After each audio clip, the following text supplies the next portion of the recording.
What's going on, everyone? Andres Gamboa here with another episode of the Ponytails podcast.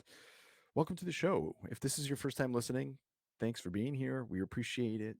We interview people who sold books with Southwestern Advantage. So if you're a book person, you totally know kind of what's about to happen or what should be about to happen.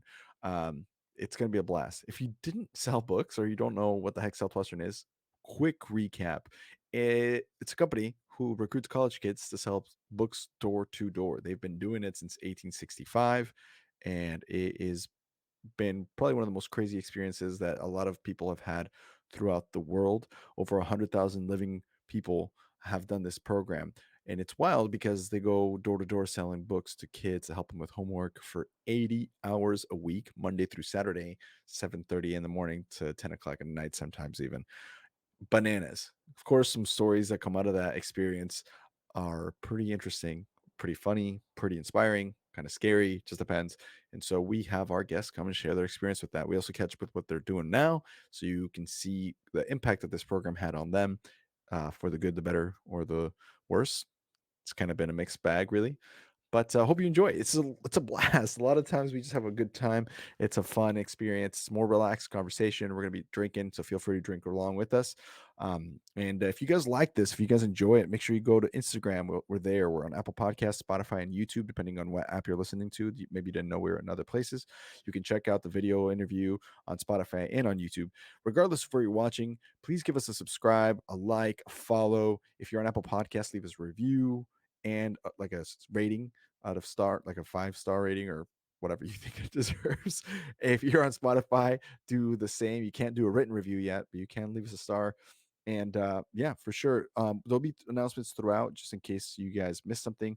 Last thing I want to mention is make sure you sign up for the cult. It is our newsletter and it's on our website, theponytailspodcast.com. Pony as in pony, like a horse, tails and stories, TALES, the Ponytails Podcast.com. You can check out the newsletter there, find out what's going on in the show, people we'll have coming up next, and a bunch of other cool information and ways to kind of get involved and support us. So, on that note, a little bit about my guest today.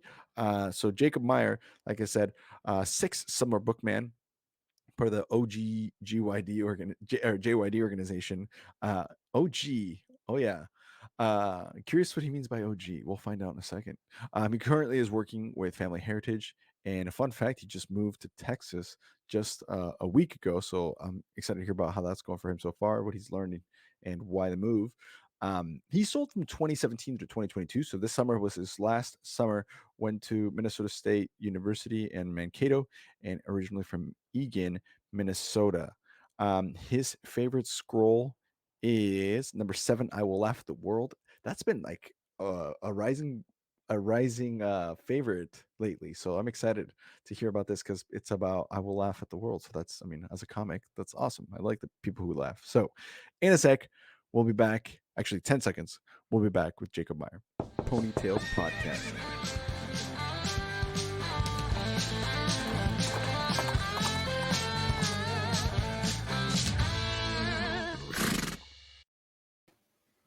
What's up, dude? Not too much, man. How about you? Just taking over the world, bro.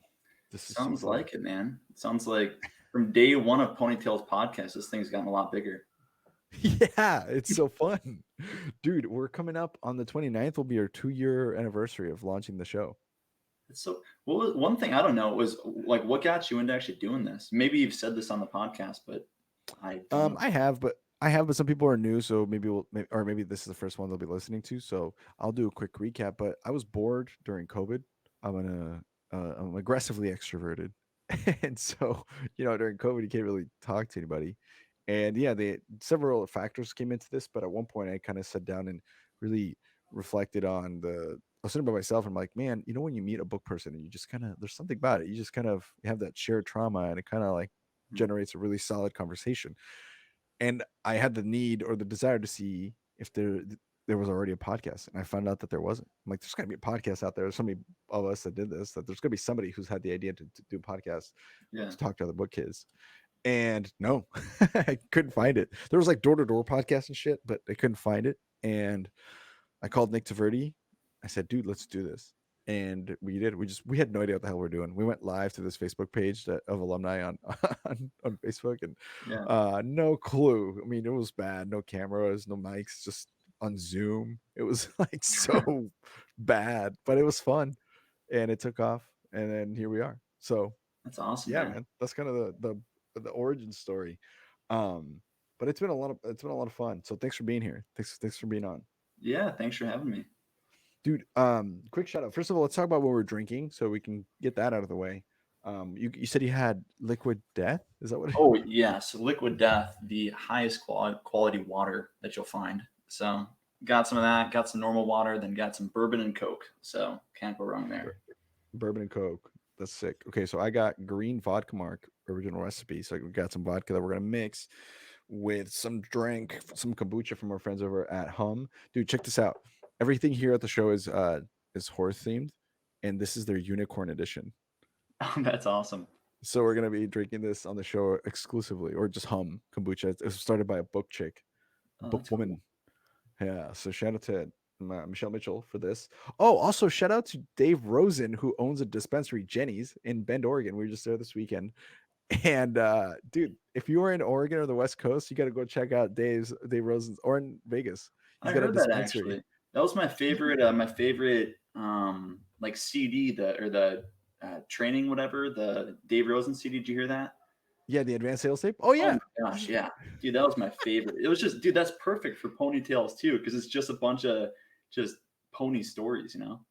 Yeah, it's great.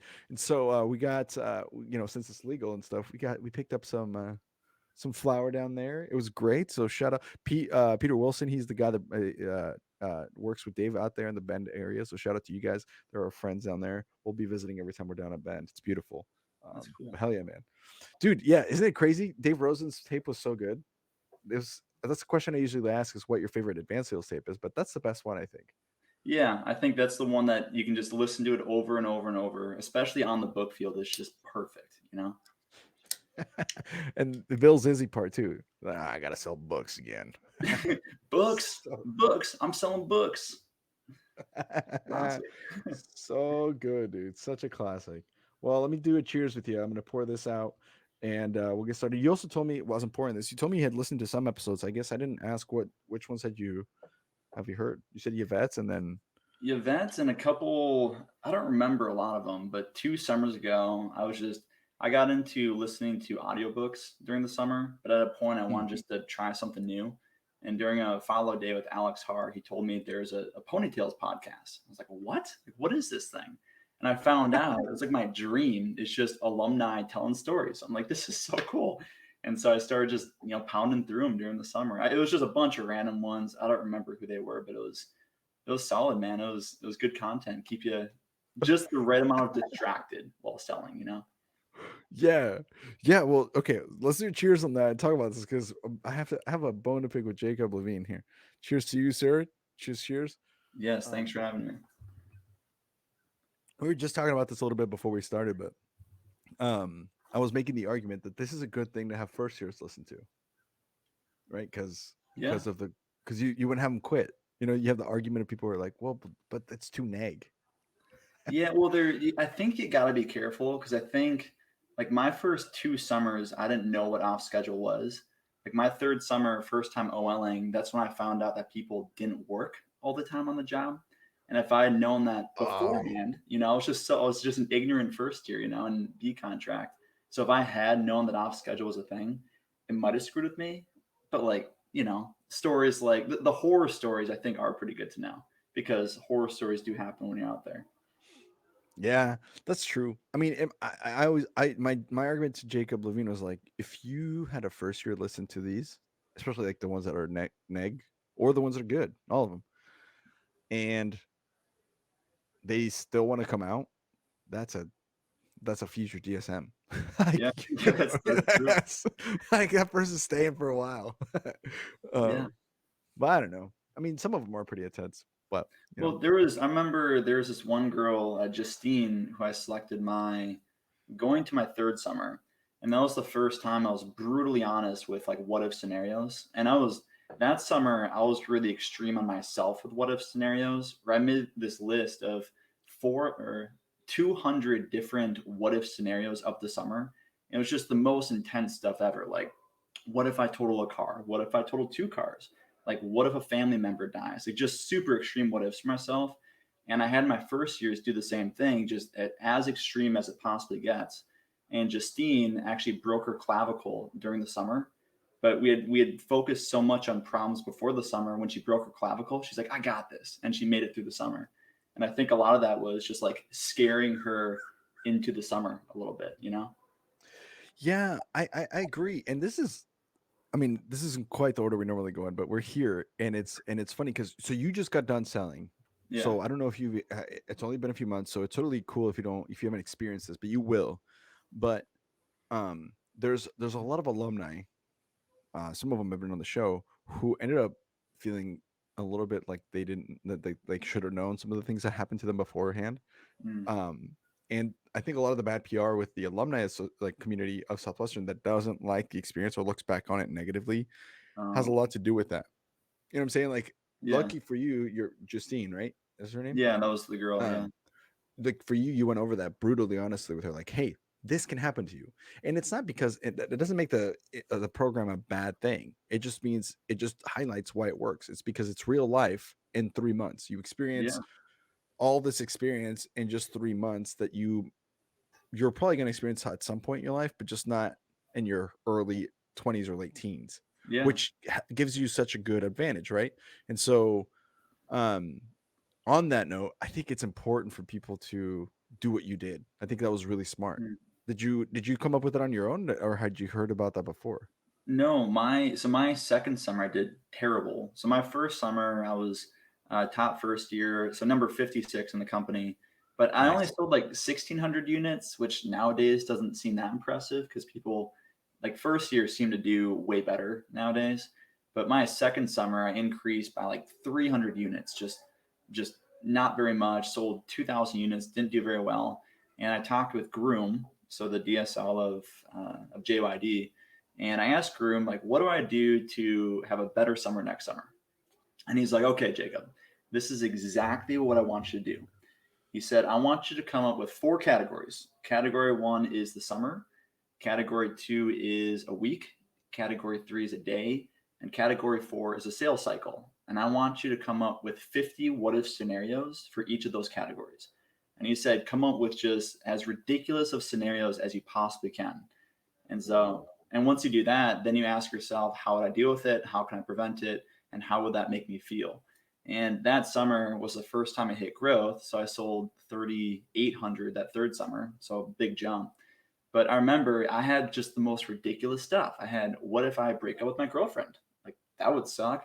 What if I totaled two cars? Like, what if my first year gets sent to the hospital? Like, what if my org just falls apart? And sure enough, I did the summer. I totaled two cars. My first year broke a clavicle.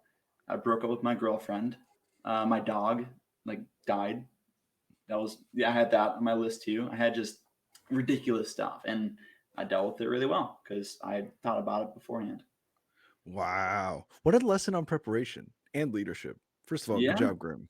yeah, Groom, way to go. He Groom's the knows man. what I he's love talking Groom. about. Yeah, I'm looking forward to whenever he is done. Maybe he retires. Maybe becomes a president. But at some point in time, we're gonna have Groom on this show and just talk to him. He's a great man. So shout that'd out to be you, buddy. a great We show. love you.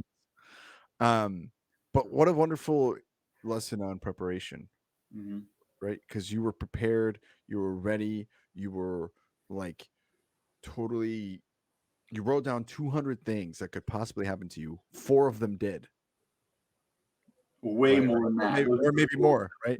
yeah, I guess how many do you think happened? dude, probably like 50. Like it was ridiculous. I mean, a lot of them are small too. It's like a sales cycle, you know. Yeah. What if you get interrupted halfway through? You know, it's just I don't know, maybe not 50, maybe that's an overstatement, but it just seems like with anything in life, what you least expect to happen oftentimes does happen.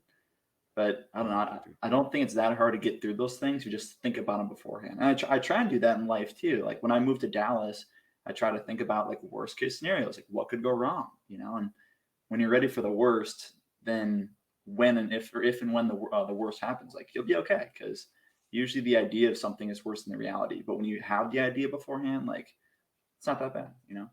Yeah.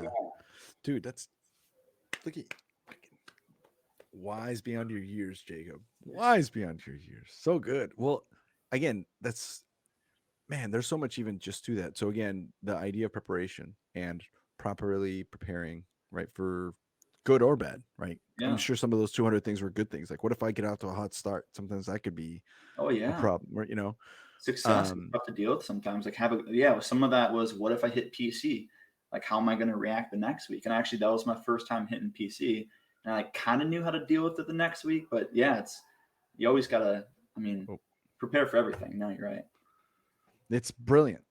On the other hand, too, that also shows even if it was 50 and that's the high end of it, that's still 50 out of 200 things. Only a fourth of the good of anything that could happen happened. And so, what that also means is that it's never as bad as it seems or as good as it seems, right? Yeah. Because even though these are other things that could have happened, only a few of them happened Mhm. relatively. And so, you know, and really that list could probably be 1,000 things, right? And still only 50 of those things really can happen Yeah. or have the time to happen. So it also goes to show you how smart, like what you just said, of like, if you're worried about it, if you worry about a bunch of shit happening, like it turns out in hindsight, only a little bit of that will happen. Sure.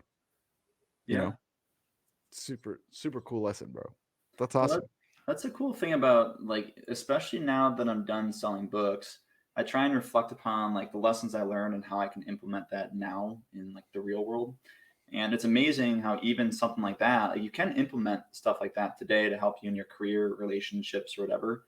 It's like marriage, for example, like what ifs for a marriage. It's like there's a lot of things that can go wrong that can mess with your relationship. And so I try and like I journal every morning. I try and like reflect upon what I learned and like how can I not forget about that? Because all that stuff is still applicable. It's just I don't know, different environment, but a lot of same scenarios, you know? Let's get out of schedule for a sec. Talk about Will Metcher, who helps people get the fuck out their own way. Move, bish. Get out the way. Go work with Will. Okay, back to work. Being off schedule for a quick second to spotlight a jockey of ours. Cardinal Seated Benefits helps families who have old people in their life and they're going to die. So they help them with final expense insurance. And it's pretty badass. So uh, back to work. Hell yeah. Oh man, I got so many questions even about what you just said. So first of all, yeah, you're absolutely, man. You're a stud. I appreciate what you're saying. This is really cool that you're bringing this up. But a couple of things on that.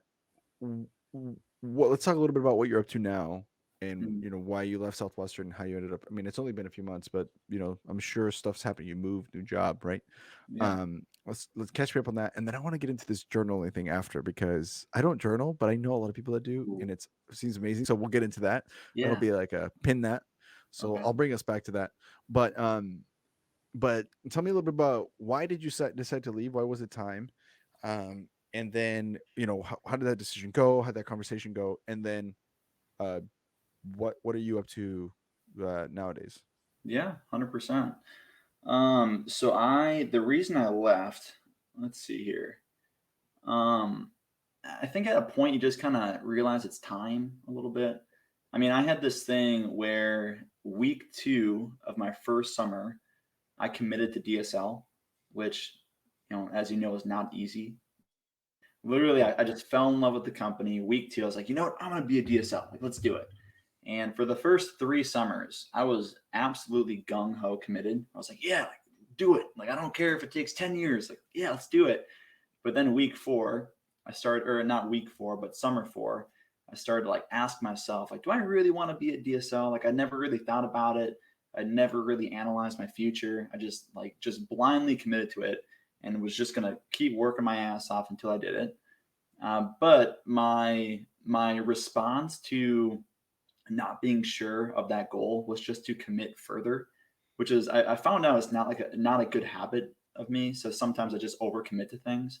And that's like my solution Oh, to not being motivated. It's just like, let's just commit further, whatever. So summer number 4, I was like, screw it, like 10 more years in Southwestern. Like, let's do it, screw it.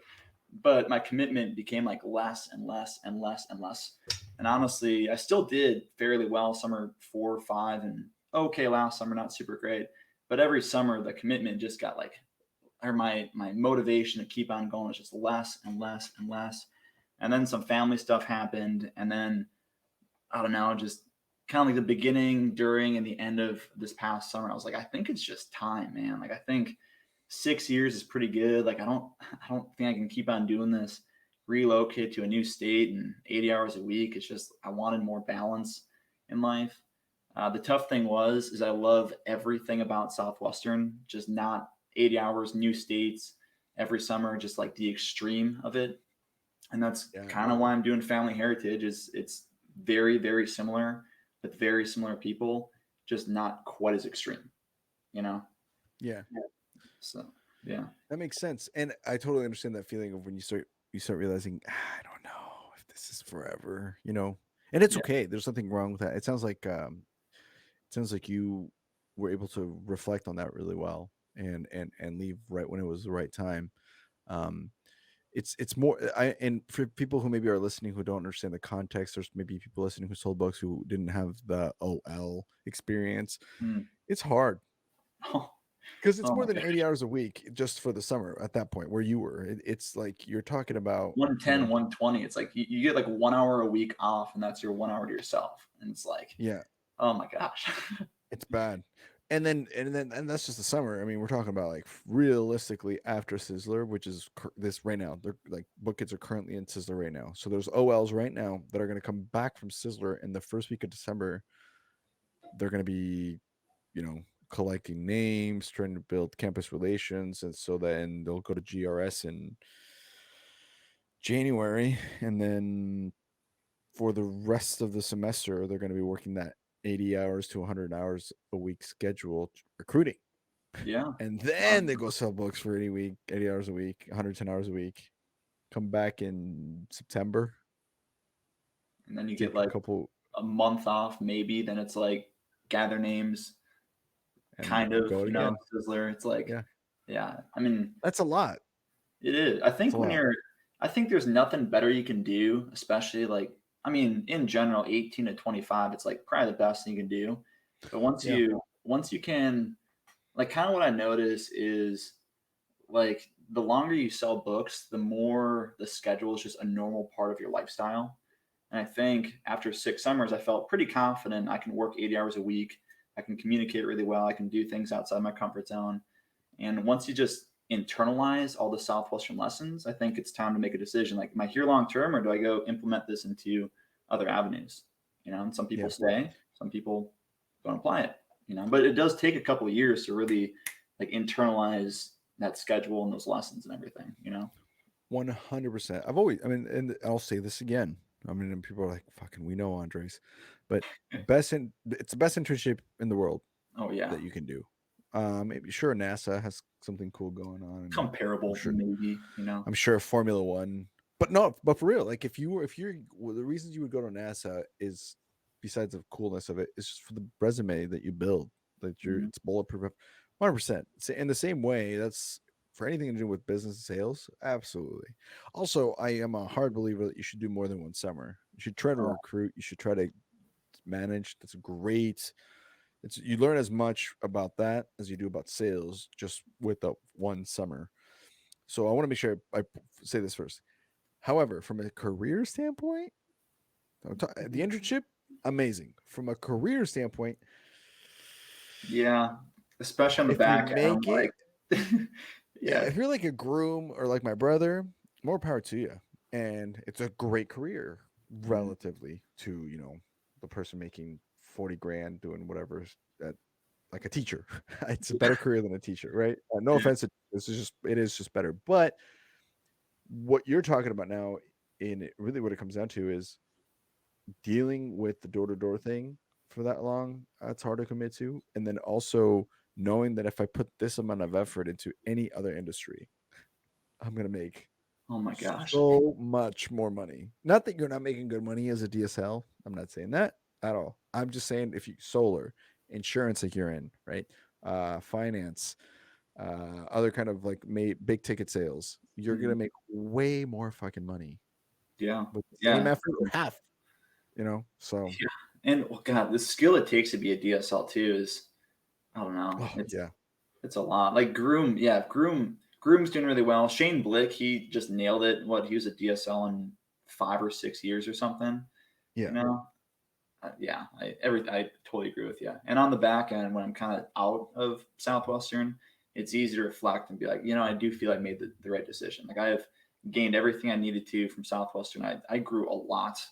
Like I wouldn't have the balls to move to Texas just on a whim like I did if I hadn't, gone through the whole thing. And life is way better because of it. But like long term, especially now that I'm out of it, like yeah, I'm kind of happy I'm out. Good choice.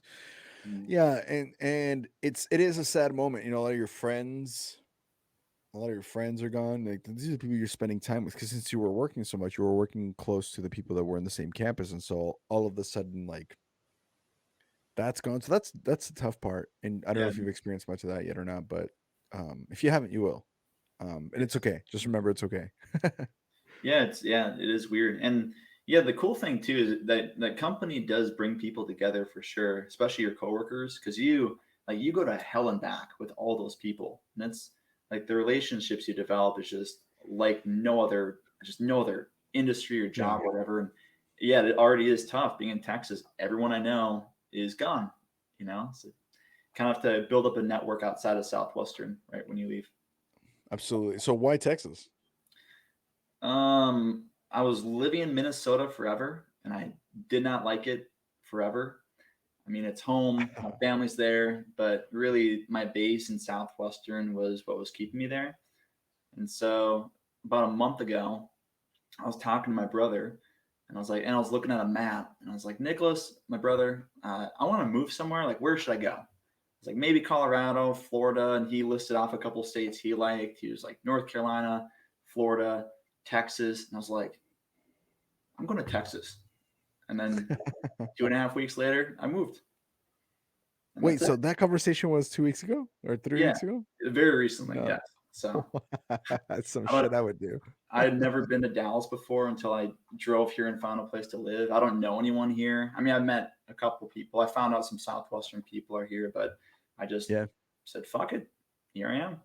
And Texas has always been a cool state. I like guns. That's great. I like warm weather. I don't know, Joe Rogan lives in Austin. So that's cool. yes, he does. Yes, Yes, he does. but So are you in Austin no or Dallas. no? Oh, that's right. You said Dallas. I Well, I just just like meant that Dallas Joe because Rogan he's in as proximity. Yeah, in that well. practice. Yeah, yeah. Mark Cuban's even closer. Oh, there and Elon Musk. There you go. He's here too. I think maybe. Yeah, that's right. There's a bunch of people. A lot of people moving to Austin right now. Austin's growing quickly, but Mhm. yeah, Dallas is cool. I do like Texas. I was just in Texas for the Formula One race a couple months ago or a month ago. Um, love the weather. It's hot. It's just too hot in the summer. But you know what? I'm happy for you. I'm happy. And guns, so many guns in Texas. It's fun, dude. I mean, man, like right now back home in Minnesota, it's like 10 or 12 degrees. There's 3 inches of snow on the ground. And yesterday I Oh went for a no, run outside, which is like I'll take the heat, but that cold, man, like oh, it's so nice to not be there. I love it here. that's great. Well, and it's so funny because are you normally like that where you make decisions on a whim and then you just fucking take off and you're like, all right, Yeah, like peace out. all the biggest decisions in my life have been in about a 5 second basis. It's just like, let's do this. Yep. And then go. And sometimes it's really kicked my own ass where I make a decision that's like, that's probably not smart. And then I do it anyways. So it's got its pros and its cons. Yeah, hey, it's not, but you know that's how I live too, and it's more fun, at Yeah. least, even if it's not about making the right choice; it's about making the choice right. So you Yeah. chose to go down there, make it the right choice. Go, it's in your own control, and you Yeah. can, and you will. So it's fucking awesome. That's so. Did you use? I was curious because we haven't had that many people that go that are just so fresh into a new company. How did you decide family heritage and why not like real estate or why not solar or some other sales role? Why'd you go there? Um, I mean, Dylan, so my student leader, he works in Right. family heritage. He's doing quite well. But I think Dylan was honestly a big appeal because, I mean, Dylan's why I sold books in the first place, and it worked out quite well for me. And so I'm like, well, if I go Yeah. work with Dylan again, it'll probably work out well again. But the And biggest this thing is is, Dylan Buck for people who don't know. For context, I love Dylan. I know Dylan, but yeah. just for people who are like, Who's Dylan?" Yeah, Well, I mean, stud book guy. oh, dude, total stud. And the thing, like, I love selling books. Like, I love selling. I love talking with people. I'm fascinated by just sales psychology or just psychology of people. I love recruiting. I love interviewing people. Like, I love it. I want all that just a little bit less. And family heritage really seems like I haven't started working yet, but kind of like the adult version of Southwestern. It's Yep, like I've heard that. similar. Yeah, I'm memorizing my sales talk right now, business to business, still recruiting, still a lot of the same stuff. So it's just everything I love, just a little bit less. And, pays quite well too, which is nice. Yeah, But any sales job, honestly, if you're good at sales, just go work in any sales company, especially post Southwestern, like you'll probably be okay. So yeah, I'm pretty jacked up. dude, that's so exciting. I mean, I wish best of luck to you. I'm gonna give you a cheers. No, Here, cheers. Heck yes. just cheers to you. Best of luck. Maybe we'll catch up in a future episode with you and Dylan or something. That'd be sweet. Year down the line, see how you're doing or something. Yeah, man. But Uh, it's cool, and I love Southwestern people too. And it was pretty easy when I stopped selling books. Like my list of what I was looking for in a job was very small. It was like I want like Southwestern people, sales, like good pay, positive culture. I was like, well, I guess that like I don't know, Southwestern consulting, Southwestern real estate, family heritage. I don't know. Like there wasn't that many to choose from. Just like family heritage. Let's do it. that worked, and it worked.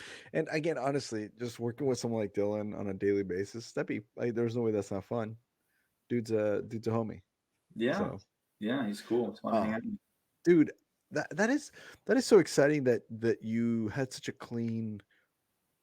We it's not uncommon, but to have just like a clean transition in and then out of Southwestern, um, is refreshing. That's so fun to see and meet someone who you know just got done and it's like, yep, I'm at the right place and I'm at the right time and I'm feeling good about where I'm at. That's so I'm happy for you. Like that's such a cool place to be in life. You know, good for you, Yeah, man. it felt good. Congra- Felt good to. I mean, it was a little tough because I did commit to one more summer, which I really wish I hadn't right before the summer. Oh, So dang. it wasn't like super clean, I guess. I did commit to another summer, but by the end, it was just like it was a tough summer and it was pretty emotional. I did fairly well. I finished strong, hit PC towards the end of the summer, but at the end, I was like, I just know in my heart of hearts that doing this again is not a good idea.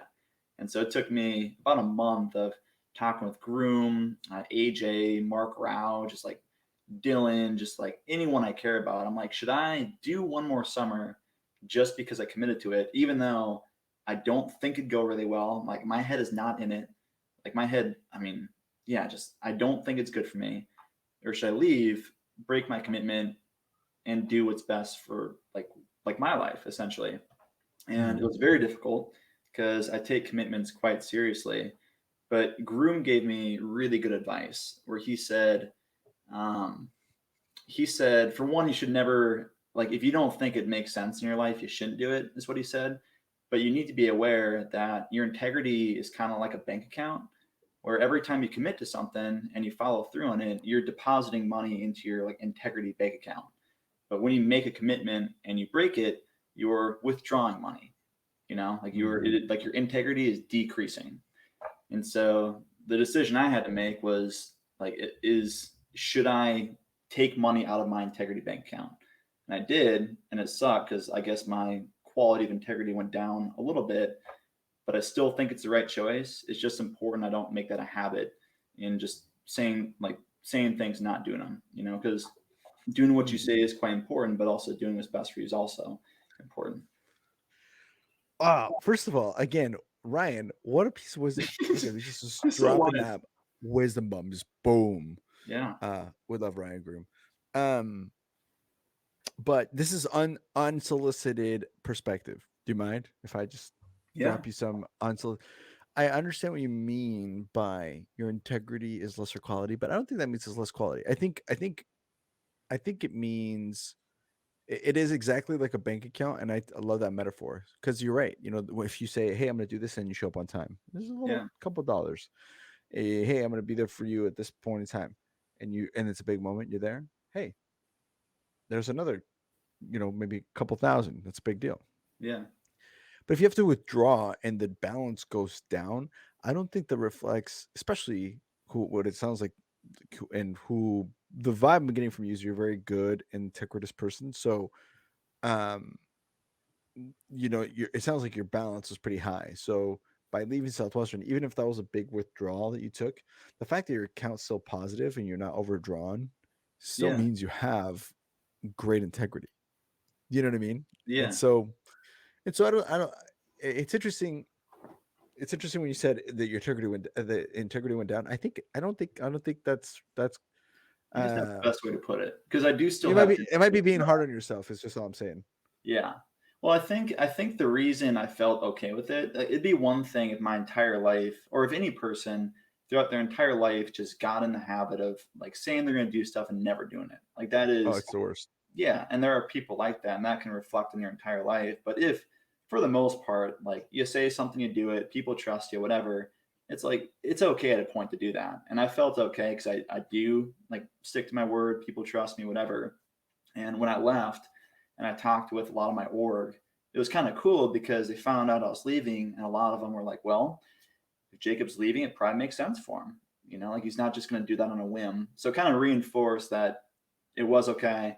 Still a good Yeah, person. Sometimes the whole Southwestern culture is like, if you leave, like you're dead to you're us. dead to us. Yeah, but it definitely wasn't like that. So it was like kind of shaky, but on the back end, I would actually say it was a pretty smooth, transition. Like my people are still there. They didn't leave because I left or something. Like I don't know, me and AJ are cool. It's like we're good. So feeling good, feeling happy. I love that. That is an actual thing in that culture. When my first summer was 10 years before your last summer, and we finished each other's sentence there of like, "You're dead to us." Yeah, I guess it's some things stick around. I guess. Yeah, that's fair. Oh man, I love that. I love that conversation about integrity and what does that mean. And so I think it's cool. When you just said when your org members are like, I mean, it must be the best thing for you. It's kind of like the same feeling when someone texts you and goes, "Hey, I heard this about you, and there's no way that's correct. So I just wanted to Mhm. check with you." And then it's like, turns out your account has been hacked or something like that. You know what I'm saying? Where people Yeah, hear something about you and they know you so well, or you've done such a good job of establishing your character in your life by leading by example, that yeah, people doubt a rumor that's negative about you. You know what I'm yeah, saying? That's a great. It's just in the same way. It's kind of like that same like cool reaffirmation of the quality of respect that you've gained through your word and through your effort, which is such a cool thing, such an honoring thing. I think so. That's really cool that people said that about you, yeah. 100%. bro. You're a stud. Cheers to Cheers. you again. Yeah, this is. Yes, let's do it. I'm having a blast, dude. Yeah, me too. This is great. Let's chat a little bit about how you got into Southwestern in the first place. We've been all over the place on this one, and I like episodes like this that kind of go from like we talked about Southwestern some, then here there. But I always love to hear on this about people's origin story. I think it's so fun to hear about how people got into this thing, how their first week went, how their um oh shit. Hang on. Before we go to Southwestern, journaling. We pinned Ooh, this. that's a good Oh one. yeah, yeah. We pinned this. We pinned this. Okay. Pin that. We'll come back to I that. can just can I preach on journaling for a second? Because I was about to be like, it sounds like you're really excited about yeah. this, Oh my given your god. face. So, dude, the mic is yours to share whatever you want. Nobody's here to listen to me talk, even though I do it too much. Okay. But you So go ahead. Please give me journaling. the bees knees about journaling because I don't do it, and I need to probably. Okay. Well, you should start. It's awesome.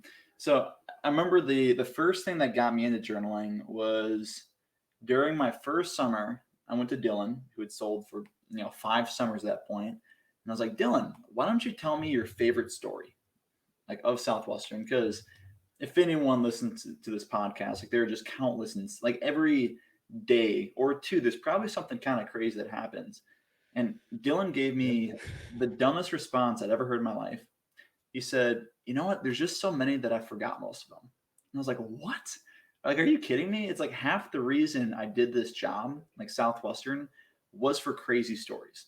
And so I made a point my entire summer, every day, I'd have a journal like in my cubbyhole, and every time something crazy would happen, I'd like whip it out, write down a couple of words I wouldn't forget. And like right now, I have every single crazy story I ever had in all my 6 summers, like on paper. So So this is where the episode goes from good to great. oh my gosh. Dude, I have insane stories. I don't forget any of them. Like, and then every Oh, time, so we're gonna have buckle in, folks. This is gonna be a fucking blast. well, I mean, there's too many. I mean, I brought my journal. And it's like somewhere. Yeah, it's right here. And there's just insane amounts. Like it's so, so so go on about journaling, but I'm just excited because most people don't have this. I think this is the first episode where someone actually has a journal specifically about Southwestern oh my stories. dude. So I have, so that's how you got started. But then what did you okay. find as you started journaling? Okay. And So then we're gonna go into that journal. Then we're gonna yeah, I fucking got I got crazy stories in there. so awesome. So this year, actually, Dylan, ironically, has a podcast. It's called, Yeah. I guess, shout out to Dylan, Elevators. That's what it's called. The elevators, that's right. Yeah, go check Yeah, it out. It's really cool. For sure. If you listen to this, we'll finish this episode, but then yeah. after that, go This check out this Dylan's episode's podcast. better than do that later. Buddy sent me a podcast where he talked specifically about journaling, and he talked about this 20-minute journaling exercise, and he said do it 5 days in a row, and I do it during the weekdays every weekday since I heard this podcast or his podcast, and for 20 minutes I set a timer. I wake up at 5 a.m. about 5:15. I'm like on my table, 20-minute timer, and just journal whatever comes to your mind. And it is so cool because the beauty of journaling is in order to write something down, especially your thoughts, you're forced to organize your thoughts in like a conceivable sentence. And like with your thoughts, like there's so much stuff scattered about that when you write it down, like you have to get it straight. And like at least once a week, there's some major like psychological epiphany I have about my life and like why things are happening because I forced to like organize like my thoughts on paper. And it is Really? so just like 2 days ago, I remember I won't get into the specific subject matter, but there's just like some stuff that I was really struggling with. 20 minutes, I wrote it down, and at a point, I wrote something down, and like I stopped, and I was like, "Oh, like are you kidding? Like that's what's going on with me right now?" It's just it's amazing, and it's amazing, It's and like a written psychologist. yeah, I was talking to Ralph Brigham. He's actually my life coach right now, and I was telling him that today. I'm like, I feel like when you journal, you're forced to be your own therapist, your own psychologist, because you just, I mean, I don't know. It depends on what you journal about, I guess. I don't know what other people journal about, but for me, it's just what's happening in life, and it's cool too. When I have kids, like whenever that happens, like they can read my journals when they're old enough, Yeah. like not right away, but and then I don't know, just so much stuff happens in life too, where if you don't write it down, you forget it. It's like even Dylan saying that with forgetting his Bookfield stories. Like life is the exact same way. If you don't write things down, you will just forget most of life. And it's so stupid not to journal. Like, oh my gosh, doesn't make sense. You're just gonna forget everything. Like, I don't want to. Dude, life is so cool. If you go on adventures and do crazy stuff, like you don't want to forget that. I read through my journals all the time. So Okay, I was gonna ask you about this. Okay, so I had a couple follow up questions about this. yeah. I guess first question is how often do you go back and read through? Like, is that part of your ritual? So sometimes do you ever not write and then just go back and be like, what the fuck happened 2 years ago or whatever? Like, you know what I'm saying? Like how and Yeah, why do you? How do you? What do you learn about yourself through that process of revisiting? that's a good question. So I found that I've had to organize my journals more like better because it's tough when you just have like a journal like this where it's just a bunch of pages of random stuff. So so I've gotten so into journaling that I started creating table of contents for my journal. So like, That's like awesome. That is so I so like cool. Okay, yeah, so cool. I have like a whole table How? of contents. So like right here, it says random Bookfield stories slash thoughts. Then page 2 is this poem that a first year wrote about Southwestern, which is really cool, by the way, called 72 Days at Sea. So like I'll just go through the table of contents, be like, what do I want to like reflect upon today? but that wasn't applicable for all my journals, just my last two, I guess three now. But I'd say once a month, I'll just look at them and be like, just remember what I was going through, at that time. And you can What? learn from that too, see how you've grown. It's really cool. No, I can understand that for sure. How often do you so you said you go back and you said it was two journals ago. So how long does it take you to fill out one journal? Um, Probably less than 6 months, maybe. Okay, so when you say two journals ago, so for the last year or so, you've been doing this table of contents. Yeah. Well, last, Okay. I guess longer. I guess no, three journals have done that. So last 2 years, I've been like really organized with journals, and I've got three journals that just have just aimless stuff on them. And then one journal got stolen out of my car, which was, that was like someone went to my car. The only thing they stole was my journal. So it's like, well, I guess this person knows everything that's going on in my life now. But uh, I don't know. Yeah, it's fun though. That's It's fun. crazy. And then do you write like everything in there? Is this a thing where it's like if you were ever indicted by the FBI, they could go back and be like, haha, he Yeah. did talk to kids when he was in college or whatever. Yeah, I'd be screwed. Like if I did a major crime, just take my journals and I'm done. But at a point, like one thing I've almost had to get out of my comfort zone by being really honest in my journals because sometimes I noticed what I'd do for a long time is I would write in my journal as if someone was reading it or was gonna read it. And I'd almost like spice it up and write down crazy stories, like real stories in like really cinematic ways because Huh. for some reason I was just like, when people read this at some point, which my future kids probably will, like I want it to be cool. But one thing I've gotten better at is just like being really real with the content. Like the most like personal issues and personal things and personal emotions like you can think of. It's tough to actually write that down sometimes. And so, but that's how you get the most out of the exercise is being just really blunt, like really raw. And so recently, like, there's some like real shit in my journals, which no one's gonna read for a long time, but that's how you get the most out of it. Wow. Do you ever write something and then burn it down? Just be like, I don't want anybody to know, but I just needed the exercise of organizing the thought, and then I don't ever want this to be found. Story for another Yeah, time. Burn this bitch. Have you ever done that? not there's this crazy story I wrote about in Colombia. I did this. I mean, this is Like a the story for country? another. What's that? Like the country? Yeah, I went to Colombia and did this. I'm Colombian. Yeah. Oh yeah, you and Gamboa. Yeah, Medellin. My brother and I uh, went there and did this really cool retreat, which story for another time. But there's a couple parts of that retreat where I was just like saying some really stupid shit in my journal, and I actually went back and like crossed it out because it was just like I would like think about what I was writing. I was like, that was such a pussy when I wrote that. So like, not do Did you do that. But ayahuasca or some shit? Is that what you mean by retreat yeah, or no? Oh, really? Oh, yeah, that's cool. it was crazy. I And mean, I believe you in don't have to God share the too. experience.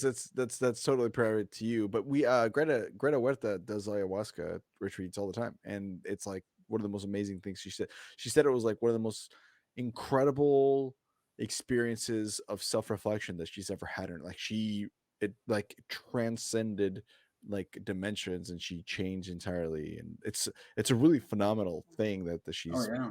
that she's experienced. But yeah, I mean, yeah, you don't have to share if you don't want to. I was Well, just it's wondering been if that's what said you meant now, because I know so I people go mean, to. we kind of jumped off. So now I don't care that we said it. But yeah, I didn't believe in God actually before I did it. Now I do.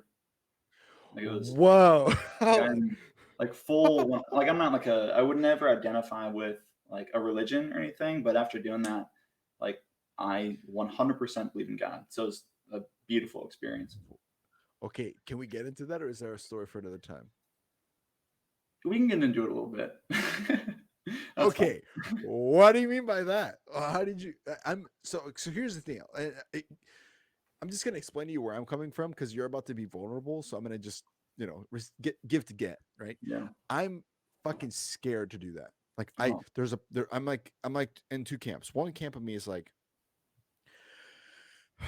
man, Andres, like you're doing great. Life is good. You've been giving a lot of blessings. You've been given a lot of hardships. You've gone, but that's fucking everybody.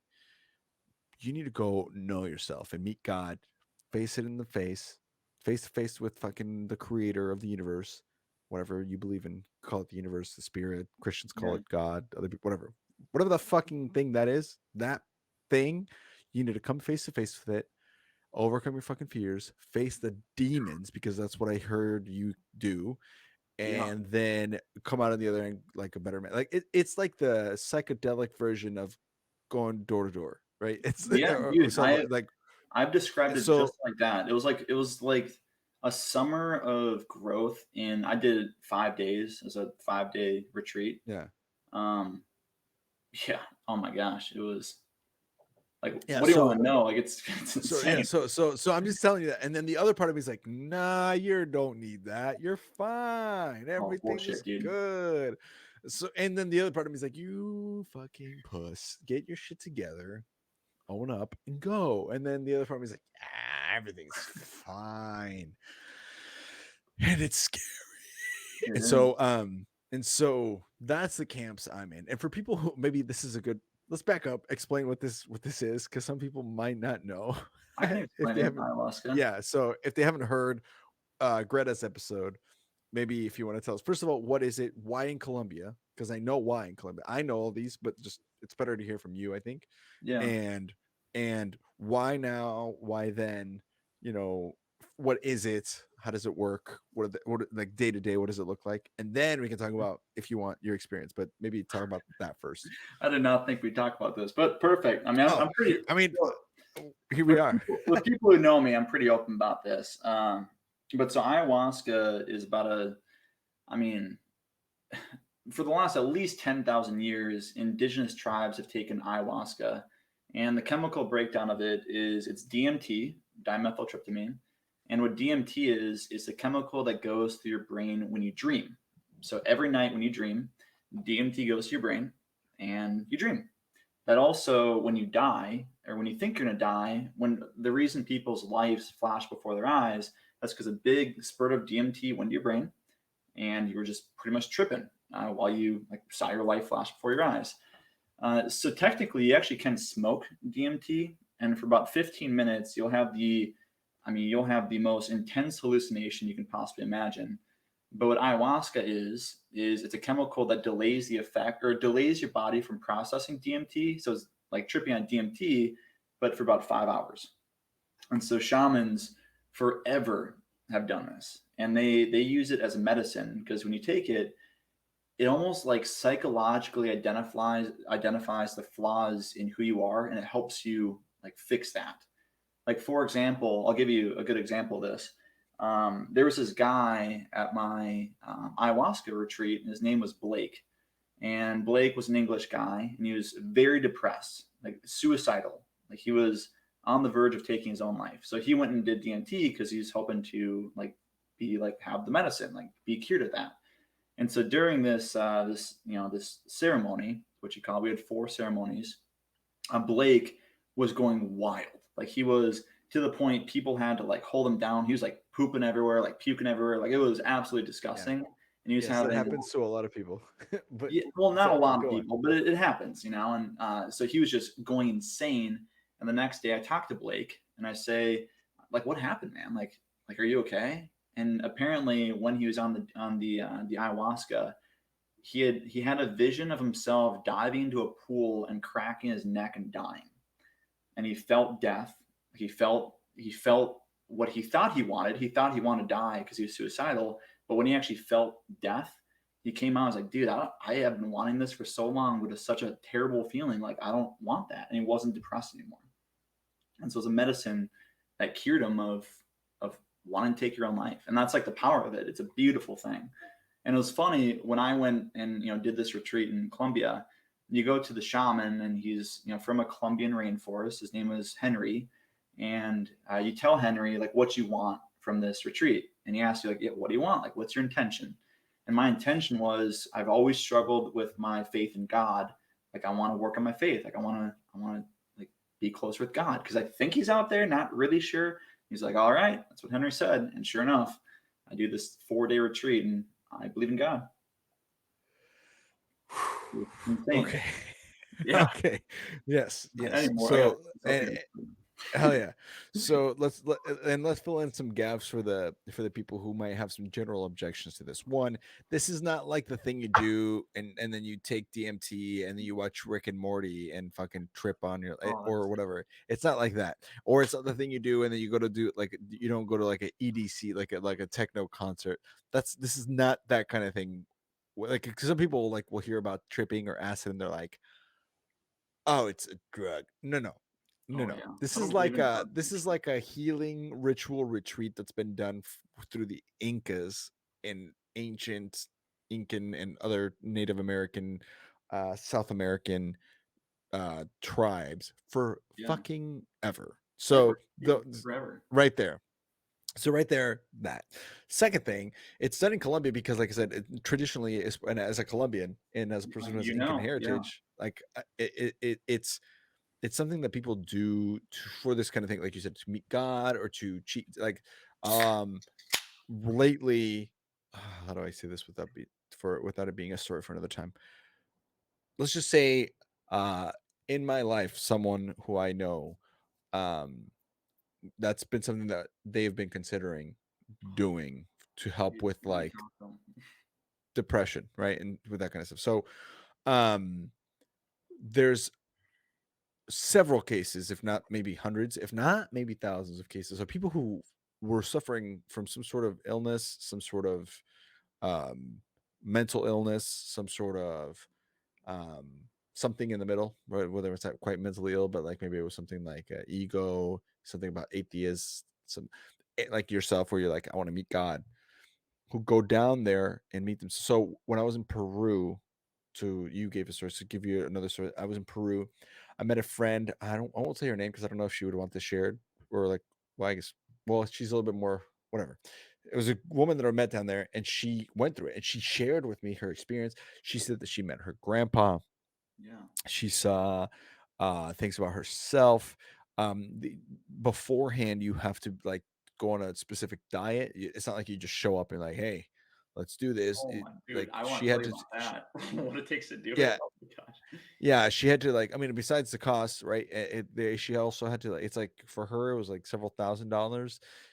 She had to eat like carrots, and like a lot of vegetables and stuff before. Like she couldn't drink, she couldn't masturbate, she couldn't like Oh yeah, no, do that's any sort of horrible. drugs or any of that kind of shit beforehand. You have to like come in super clean for like a week or two, depending on like where you go. I guess at a retreat. She was in a Peruvian retreat. Um, and then she like they like the two things that they asked her to bring were was a journal to Mm, kind of go back full circle, and the second thing was a lot of toilet paper because like she would like it would like really fucks up with your digestive system, so you have to like be prepared. Or she was puking a ton, and when she puked it was like tar, it was like black shit. yeah, that's how it is. Because and they talked about how that was like the negative energy within you like just releasing.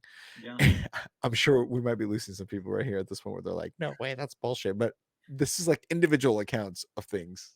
We yeah, didn't talk about this prior.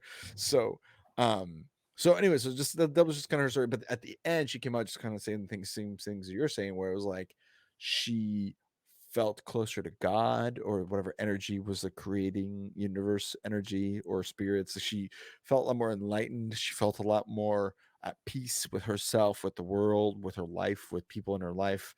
Um, it was just a really miraculous, quite literally change life changing experience for her.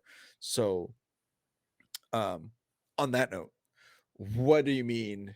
Why, like, that you believe in God now? Because I would love to hear. And as a Christian, as a person who believes in God myself, through a whole different traumatic experience, which we don't have to get into, um, just want to hear your thoughts on how you came to that conclusion, if you would like to share. Otherwise, you could just say, "Hey, that's actually maybe a story for another time."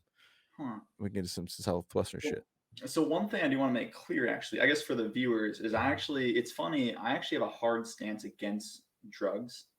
Like I have, especially in Southwestern, when I sold books, it's like I was very frustrated when people would be on scissor, like doing coke or taking like acid. And I was like, I like confronted people on that. I don't believe in that. I don't believe in taking something like ayahuasca or mushrooms for just to get messed up, like get totally fucked up. But something like ayahuasca, I love it because it's such a Like it's like a meditation. And I do believe in personal development. And based upon thousands of years from shamans and indigenous tribes, one of the most effective ways to grow as a person is actually through ayahuasca. But I never want people to think I'm just someone who's like, getting fucked up and whatever. It's like I don't believe in that stuff.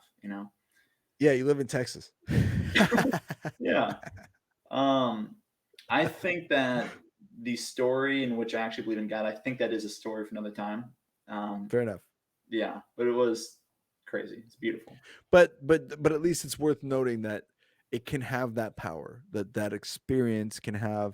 This is not a thing where it's not like, oh, we went to Niagara Falls and it changed me spiritually, or you went to Glacier National Park in Minnesota and the mountains moved you and now you found yourself.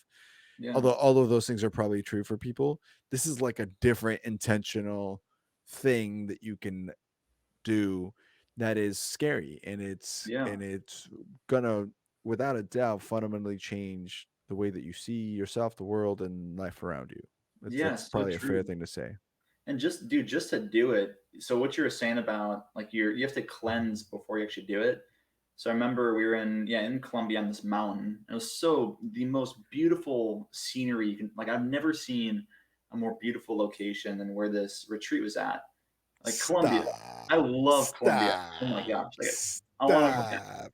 Uh, It honestly, when I say this on the show as a Colombian, when I say it's probably the most beautiful country in the world, like people are like, "Ah, but you're from there." It's like, no, it is. I honestly, like, objectively, it's hard to explain. It's fucking, what you're Yeah, saying. and just the vibes too. But I remember, yes, you're not supposed to drink, no sex, no masturbation before. You have to be careful what you eat. But when you get there, you need to cleanse out your body and cleanse out the toxins that are within your body. And so the way they do that, this sucked. They assign you puke buckets. So you get a puke bucket, which is Yep. really fun. Mine was red plastic. And what they do is they boil tobacco water. And the reason they boil tobacco water is because it makes you puke.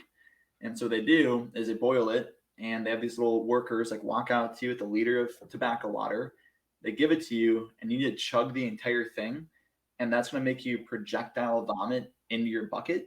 And then you like drink more, vomit, finish 1 liter, like you feel terrible. Then they bring another liter out, you do it again, finish that thing, you puke it all out. Then they give you a third bucket or a third liter, and it's just terrible. But then the reason they do that is so your body is 100% cleansed and there's nothing in your body. And then you don't really eat for the next about 5 days. So it's very, like, when you say it's difficult, like, yeah, it is. Like, there was people on the retreat who tapped out and they're like, I can't do this. This is too difficult. But when I went, I was like, I came here. I'm like, I'm going to do it right. Going to go the whole way. And it was like, there's a couple times where I was like, I don't know if I can do, like, this is too much. But stuck with it and look at the result. It was just like the summer. The summer is the most overwhelming experience of your entire life. Like you're gonna want to quit. You'll probably cry at some point. You're gonna hate your life at some point. But when you get yourself past that, that's like where the true beauty is. And I think that's for any avenue in life. It's like get past the challenges. Like that's where the real good shit is. Yeah, 100%, my man. Yeah. Yes, sir. On those details that you're sharing, just for people listening who might be more curious, maybe like myself. Why 5 days? Why not 3? Why not 2 weeks? Like, why 5? I don't know. It's a good question. You do 4 ceremonies. What you do, I think it's enough. Where I don't know. Some people do it one day, just once. There's some people I know have done that, but I Yeah, don't know. It's to do it that's just right. It's like a couple days. You go with the flow of like I don't know. I have no idea. especially for your first time. Usually, it's like a multiple ritual day type of thing. Because one of Yeah, the things that I've heard also, and my friend who did it, she did 4 sessions as well. yeah, She said the first session was incredible, like it was euphoric. The second session was scary as fuck. She met like all her demons and all the insecurities inside of her. And she had to like battle them yeah, and test them in different ways. And then the third time, it was a mixture of both. The fourth time was like enlightenment. I mean, it was like yeah. so. It's different every time. Well, it's like Oh, phases. It's like you go through like a flow. Because I was kind of like that too. My first night felt nothing. It was miserable, absolutely terrible. Second day, I believe in God now. Third day, terrible again. like just puking, just like so 50% of this was pure misery, like zero enjoyment, just wishing I was out of this hellhole. But then fourth time was so beautiful, never felt so happy in my life. And that was like the day that changed my psyche for the more positive. So it's like it was weird, you know. It's like Mm, 2 out of 4 of those I actually enjoyed. that's wild. Yeah, Yeah, man. Yeah, that's a phenomenal thing. If you guys want to hear more information about or a different perspective, I definitely would suggest going back to check out Greta's episode. We get into another different, similar but different conversation um, about this topic. And and if you're curious, obviously feel free to contact Jacob or contact her. They're more than willing to talk to people about this experience. And I'm sure there's other book people out there that have done this before. So yeah, um, that's something worth mentioning too as good well. times. Making me want to go back to Colombia, man. Such a cool place. I mean, isn't it fucking awesome? Like, what Dude, did you like best besides the ayahuasca trip? What did you like? The food, the dude, women, everything. Oh men? I my don't know what god. you're into, The, but the people, I mean, the people there are beautiful. Like just great genetics yeah, with like, physically, like oh my we god. like, and I'm not saying this about me. Maybe I'm a runt, but the point is, Colombians are pretty. Like it's you just Oh go there yeah. and you look up and it's like there's pretty people everywhere. It's Yeah. crazy. Oh my, well then everything's so cheap. So what's it like one Yeah, US dollar is like 3 Colombian pesos. And it's then 5 now. It's 5,000 it's pesos now. 5. Oh my gosh. Yeah, You can go there with yeah. 100 bucks and be good for a week. I'm going there for like 3 weeks in a month. And God. my wife, I told my wife, I'm like, you have no idea. We live in Portland, which is one of the most expensive cities in the country. Yeah. It's like we're gonna go from like that to like it's gonna feel like you'll pay a full meal for like the entire family, and it's like I asked the waiter one time, I was like, how much? I want to cover this. What does it cost? And I'm over here, I'm like, okay, $300. Yeah. I'll pay for them, and they were like 87. I'm What? like, and I was like, no, for like everybody. They're like, yeah, 87. And it was like there was like 25 people there. It Oh was my like gosh. I was like, yeah, but then how much for the beers? And they're like, no, 87 for everything. And I was Yeah. like, It's insane, dude. You're here's 100, just keep it. Like fucking like, oh my gosh, like that's yeah, it was insane. crazy, dude. I was like, there's no fucking way. A beer is like 25 cents. I sat down with Danny, Danny. I sat down Yeah. with Danny and we're like, hey, well, a couple polas. They're like, okay, they come out and they're, we had pesos, so we paid them in pesos. But then I'm like, wait, carry the two. That was 60 cents. And we got like two tall boys. Like, Yeah. this is Well, fucking yeah, you have to be insane. careful. It kind of sucked. The only bad part about Colombia when I was there is when I went there, we had like there were some people who recognized us as like wealthy tourists, and they Oh, yeah. really Like, overcharged us until we hired look like at you, a dude. yeah. Oh yeah. You know, rolling in the dough over here, yeah. Woo, Like an American white boy just walking up in Medellin. Yeah. Yeah. Like, Hey, I'm Jacob. Hola. You know. hola, ¿Cómo Melamo, estás? Melamo Jacob. Yeah. Te llamo. Yeah. So it was pretty clear cut. So there's a couple meals where we were drastically like overcharged, but we hired this taxi driver. I forgot his name. Really interesting guy. We paid him like it was like 200 US dollars to be our chauffeur for like 4 or 5 days. And so he brought us everywhere. Like he went out with us. He brought us on the Pablo Escobar tour, and he like protected Oh, us. you did that? Oh my Oh, that was God. so cool. Oh my gosh, that was great. Yeah, that was really cool actually. Pablo Escobar. I mean, that city's got some history, Medellin, and it's amazing. Oh, It used to be one of the most dangerous cities in the world. Now it's one of the safest. Like, yeah. it's It's crazy. crazy, isn't it? But tell me about this Pablo Escobar tour, because that's fucking. Dude, I've never done that. That's what? something I haven't You're experienced. Yeah, Colombian. What are you doing? yeah, but I came from Bogota and I experienced all different Um, parts of the country, and I've never actually been to Medellin. I've been south of Medellin by like 30 minutes, and I've spent time all over Colombia. Just Medellin has not been a place I've gone to yet, oh man. so I haven't I done mean, that tour. my brother went to Bogota. He said Medellin was significantly like just nicer.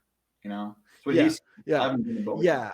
Bogota's a shithole half the time, but I didn't want to say it, it's but got a yeah, lot. you know, No, yeah, but and the other part is super beautiful, and then it also has a little bit more history from the standpoint of the country, not like the historic. As it's the capital of Colombia. It's got like the gold museum. It's got a bunch of different architecture and cultural. It's Yeah. like the in South America or really Latin America. It's like a very high end cultural hub. The way kind of like London is for Europe, where it's like it's Yeah. not the most amazing city, but it's like it's definitely like a staple or an icon of what European experience is. If you got to go to Europe, you go to Rome, you go to Paris, right? You go to Berlin, but London is like more like the economic central hub of Yeah. that area. That's kind of what Bogota is. But it on the same tone, it's not like the touristy area. It's because it's got its business. Whereas we go to Medellin, Medellin is like it's a little bit nicer weather. Obviously, like part of our traditional dishes, a lot of our traditional dishes are from there. So food wise, it's fucking Mm. delicacies every Yeah. corner. Literally, like literally every corner, there's a place to Dude. eat. I'm not If exaggerating when I say every corner. Um, Yeah, I and mean, and so if you tell me about that Pablo Escobar experience and or your experience in Medellin in general. I remember our first night. Um, so my so my brother and I went to Medellin, which is really cool. I remember the very first night was a really weird night because we had gotten this Airbnb, and this Airbnb, if you ever lock the door or if you ever close the door, it automatically locks, so you can't ever forget the key, or you're totally screwed. And the very first night, my brother and I we were drinking, and we were like pretty slapped. Like we were just going like shot for shot. And I remember, let's see, I had taken out my contacts, and without contacts, I have LASIK now, but I was legally blind without contacts because my eyesight was so terrible. Um, so I take out my contacts, ready to go to sleep. My brother just like, I don't know, I don't think he had shoes on or something, but we were just like ready to go to sleep.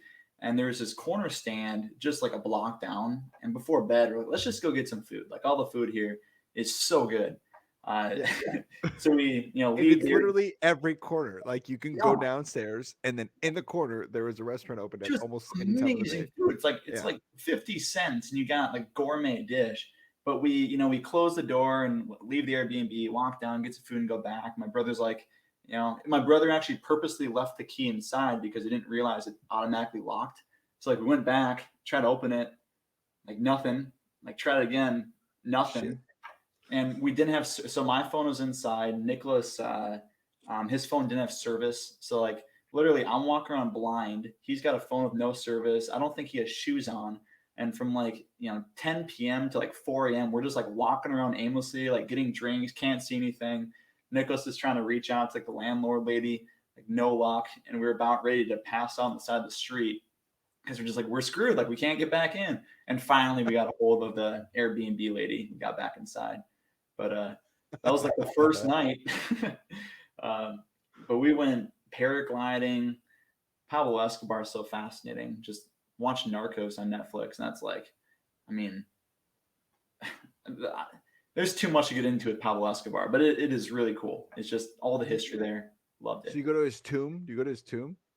Yeah, I went to his tomb, went to his mansion when he had to go to prison, and he built his own The mansion. cathedral? Yeah, Yeah. or El Cathedral or whatever it is. La Catedral, yeah. Or the There you go. cathedral. So went there. That was cool. Went to where he was killed, but they built a giant wall because Colombia doesn't want like Pablo Escobar in history to define them. So they built a giant, pretty ugly wall to prevent you seeing from where he was actually shot. We saw like graves of like police officers. We saw pictures of like the car bombs. In fact, our taxi driver, who was our chauffeur for like 5 days, it was actually cool because he grew up like when he was a kid in Colombia was during Pablo Escobar's time, and he was Yeah. telling us he'd be in school and they just hear a bomb go off, Yeah. and there'd just be dead people everywhere.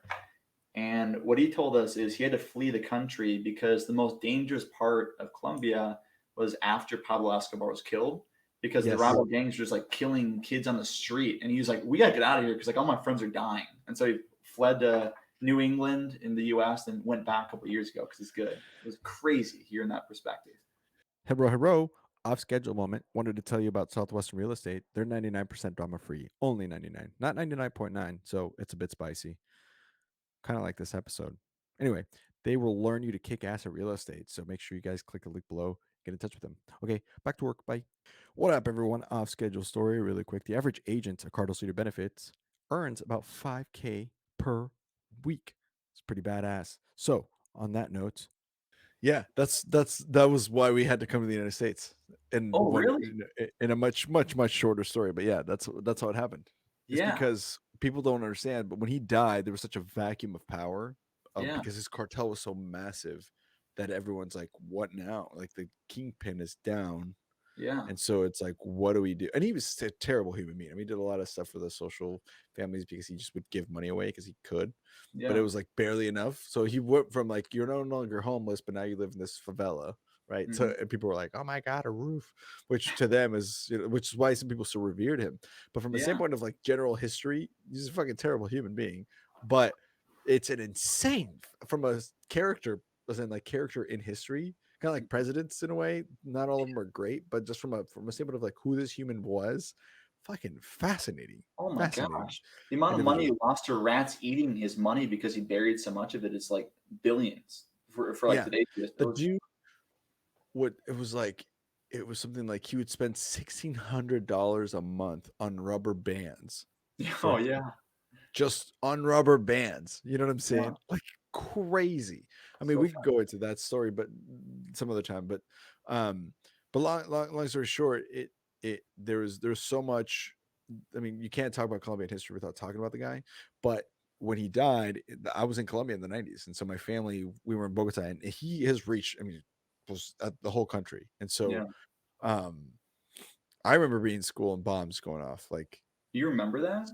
yeah, like it was Oh just my part of goodness. fucking whatever. Or you would come home and like there'd be the news would be on, and there was like I remember specifically coming home and parents would watch the news, turn on the news, and there's a lady with like a neck bomb on fucking live TV. A Like, neck bomb? What? yeah, like they would put a neck bomb on her, and then they would because what happened? There's it's a long way to explain this, but the drug cartels were different than the terrorist organizations that were there. There's like the communist terrorists that were trying to Yeah. take over and like create a dictatorship in Colombia, and they were paying the government. Everybody was corrupt because money talked, and so fucking it was a shit show in the '90s. And so when Pablo died, some of those terrorist groups took over his operations to fund their efforts, and so the other way that they funded if they couldn't do that was through kidnappings and or extortion. So they would like take important figures or children of business owners or entrepreneurs, which is part of the reason my parents were threatened and we had to move, which is that's a whole, I mean, I wrote a Yeah. book about it. It's a whole different story. That's what this is. Go read about it. But from a standpoint of like for example, that neck bomb is like this lady was a prominent person in the community. They'd like tie a neck bomb on her and they'd be like, we want so much money or we want this to happen or we blow her up. And so then the army would show up to try to defuse the bomb. And I was watching this television broadcast on fucking national television in the mid like 96, and this lady just or whatever year, and like you'd be watching and then they blow the bomb as soon as like a group of army people would. So like on live TV I'd watch. I was driving back from Santa Marta with my family on vacation, and there was a toll booth that was being held up by the FARC, and we saw an explosion. I remember a fucking fireball, and we drove by, and like this car is just gone. All Oh the my I goodness. I read a lot about this on the in here, but like that's kind of shit. Like I remember, and then we moved to Nebraska. Oh, wow, that's polar. That's quite different. How old were you? Just out of curiosity. I was 7 when we moved, but that stuff started happening. I mean, as long as like you have memories of like whatever when you were 3 or 4, maybe Yeah. doing some shit with your dad or I don't know, whatever. Yours was You know, bombs going off, huh? that's shit I remember. I mean, a lot of good stuff too. The food, the Yeah. people, like the beautiful sights, and all that shit. Yeah, yeah, yeah. Yes, all of this, but also Mm. violence and craziness. And so Yeah. this is how fucked up it is. When the Boston Marathon happened, I was in college. It was my second summer, maybe 2013, I think, Yeah. and it's April of 13 maybe. And I remember watching Twitter or looking at the news, and they're like 3 people died at the Boston Marathon. Which let me just preface this: it's any death like that, horrible Yeah. atrocities like that, terrible. But this is how fucked up that trauma was. That in my head, I was like, oh, only 3 people died Huh. That's yeah, that's at the crazy. because of this bomb. Because Yeah, in my people mind, grew up with those 30 people normal, died, yeah. 60 people every fucking weekend, every day of the news. It's like, oh, bomb went off in Medellin, bomb went off in Bogota, bomb went off in Cali, bomb went off wherever. These many people were dead. 70 people died today. 1,300 here, airplane crash here. Like, just that was just part of the fucking news. You know, Yeah. Well, I don't think people in the US understand what like real tragedy is. Because especially like my No, generation, we haven't really dealt with anything. Like no. I went to Jamaica for a mission trip last year, and they have the highest murder rate, I believe, highest murder rate in the world. And it's insane because like we didn't see like any like death and stuff like that, but even just like where they live, like the little like metal huts that they live in, it's Yeah. I don't know. And like growing up, how you grew up, like that is a real tragedy, and that's like how terrifying the world can be.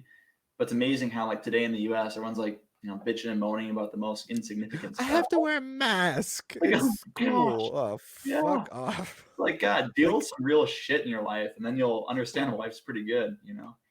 yeah, I always say this, and this is not to get political, but like, people talk about abortion or gun rights, all this shit. I'm like, man, how lucky to live in a country that that's the debate you're having nationally, Yeah. Oh right? my Like the God. debate you get to have is whether you get to be gay or not, or whether you get to be a man or not, or whether you get to be wearing owning guns or aborting your babies or not. Like, I get that those are hardships, and let me point this also preface with this: everybody's been through the hardest thing they've ever been through. So I'm not saying that that's not hard. Yeah. That's not hard, but like, there's a level of like uh I don't know if you want to call it privilege or like that that's what you get to argue about is the equality of women, for example, right? Where like we're watching the World Cup in Qatar right now, and it's like if you're a woman there, it's like you're a cat. You're a second Yeah. class citizen. It's not even, what I'm saying? So there's levels to the shit. And it's all hard. All of it's fucking hard. I'm not saying anything Yeah.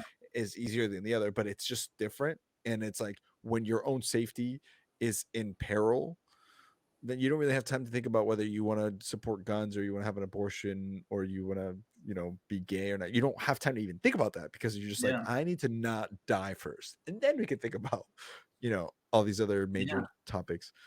Well, So it's just different. it's funny. I listened to a Joe Rogan podcast with I forgot this chick's name. It's like Yeomi Sung or something. She's from North Korea, and she was Yeah. oh Amazing. oh my god. Well, she what she talks about is how Kim Jong Un is actively trying to get pretty much actively trying to kill all the people in North Korea. Like, don't let them eat food, don't let them farm. Like, pretty much getting everyone to worry so much about their own survival in that country where they can't think about anything else, like escaping or overthrowing the government or whatever. So they make just survival the only thing you can worry about. Because if you don't worry about it, you die. And that was Yeah. crazy. Yeah, you don't have time to if I can think about where your meals are coming from because it's like you're just trying to like not get shot. Or Yeah, maybe the meals are the thing that keep you alive, so you don't have time to think about whether like you're being or your government's corrupt. Yeah, yeah. 100%. Well, and to bring it back to Southwestern too, I do think that's a huge benefit of Southwestern where it actually provides you with like some real life challenge. And it's not like it's Yeah. never life or death, like even how you grew up, like that's a much more dangerous situation than selling books. But it does give you perspective on problems, and most people don't have that perspective. Most people face one small thing and they're crippled. But in Southwestern, it's like, oh my gosh. It's like I remember I remember my third summer, I just totaled my first car, and on the same day I found out that I broke up with my girlfriend. Then I found out my dog had died, and then my uncle had died. Like all the same, like in like three phone calls just back to back to back. And like, Shit. yeah, that really, really sucked. I remember Ray Petrosky, if you know him, he's still selling. He followed me that Monday, and I was like in tears. Like I was just like so overwhelmed. I was doing pretty well, but I was like crying. And Ray got in the car. I'm like, Ray, just for the record, like this is what's going on, but we're gonna crank today. And like, tears half the day, but I still sold like 136 units that day. And so it teaches you to, I don't know, problems are only as big as you make them. Yeah, absolutely. Yeah, man, it's true. Like you ever watch a person, and I'm not saying this is everybody that didn't sell books, but every once in a while you watch a person that didn't sell books get a flat tire, Oh and you're my like, god. Yeah. you're like, My car wow. there. I don't have a car anymore, and I gotta get a tow truck, and now I gotta whatever. It's like it takes 5 minutes. Like for God's sake, just do it. It's Figure it out. like, oh my god, that's a Tuesday in week one. Like, no big deal. Like, Yeah, get your shit together. It's like, seriously. could be so much worse. Oh my Yeah, gosh, yeah. yeah, yeah. No, Well, I agree. I agree. All right, okay. Now we can go into Southwestern. Unpin this. Let's go into like, this wow, dude, this has been a blast. is great, I mean, man. I'm having a good time. This is great. I'm out of vodka, but whatever. It is What? what it You're out of is. dude, you're out of vodka. Yeah, Go I get some more. crank. I don't I don't know if I have anything else. Okay, I'm gonna be able to still hear you, but I'll go check out for some more alcohol. I think I have some sake here. I can sip on. I'll still be able to hear you, but I'm gonna ask you the question first, and then Okay. I'll step out for a sec. I'm gonna be off screen, Okay. but I will still be able to hear you. So just keep talking. Um, but tell me about how the fuck you got into this. You said Dylan, but like Ooh, great give me the story. recruitment story, the origin story. And so I'll be off screen. I'll come back in a sec, but go on. But you can hear This me is as you walk Jacob. away? Yeah, Okay. this is Jacob Meyer's recruitment story. Here we go. Yeah. All right. Hello, guys. I'm here solo now. So I joined when I was a sophomore, actually, and I always had like big goals for my life and things I wanted to do. Except when I first got to college, things were not going very well. I remember when I first got to college, 2 days actually, the weekend leading up to my first day of classes, I was with some dude I'd met in college, at my university in Minnesota, and I drank one beer and then drove, got pulled over, got a DUI, got my license taken away.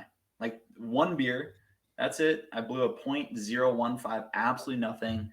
Got handcuffed, like absolutely, like that was my intro to college, and it really sucked.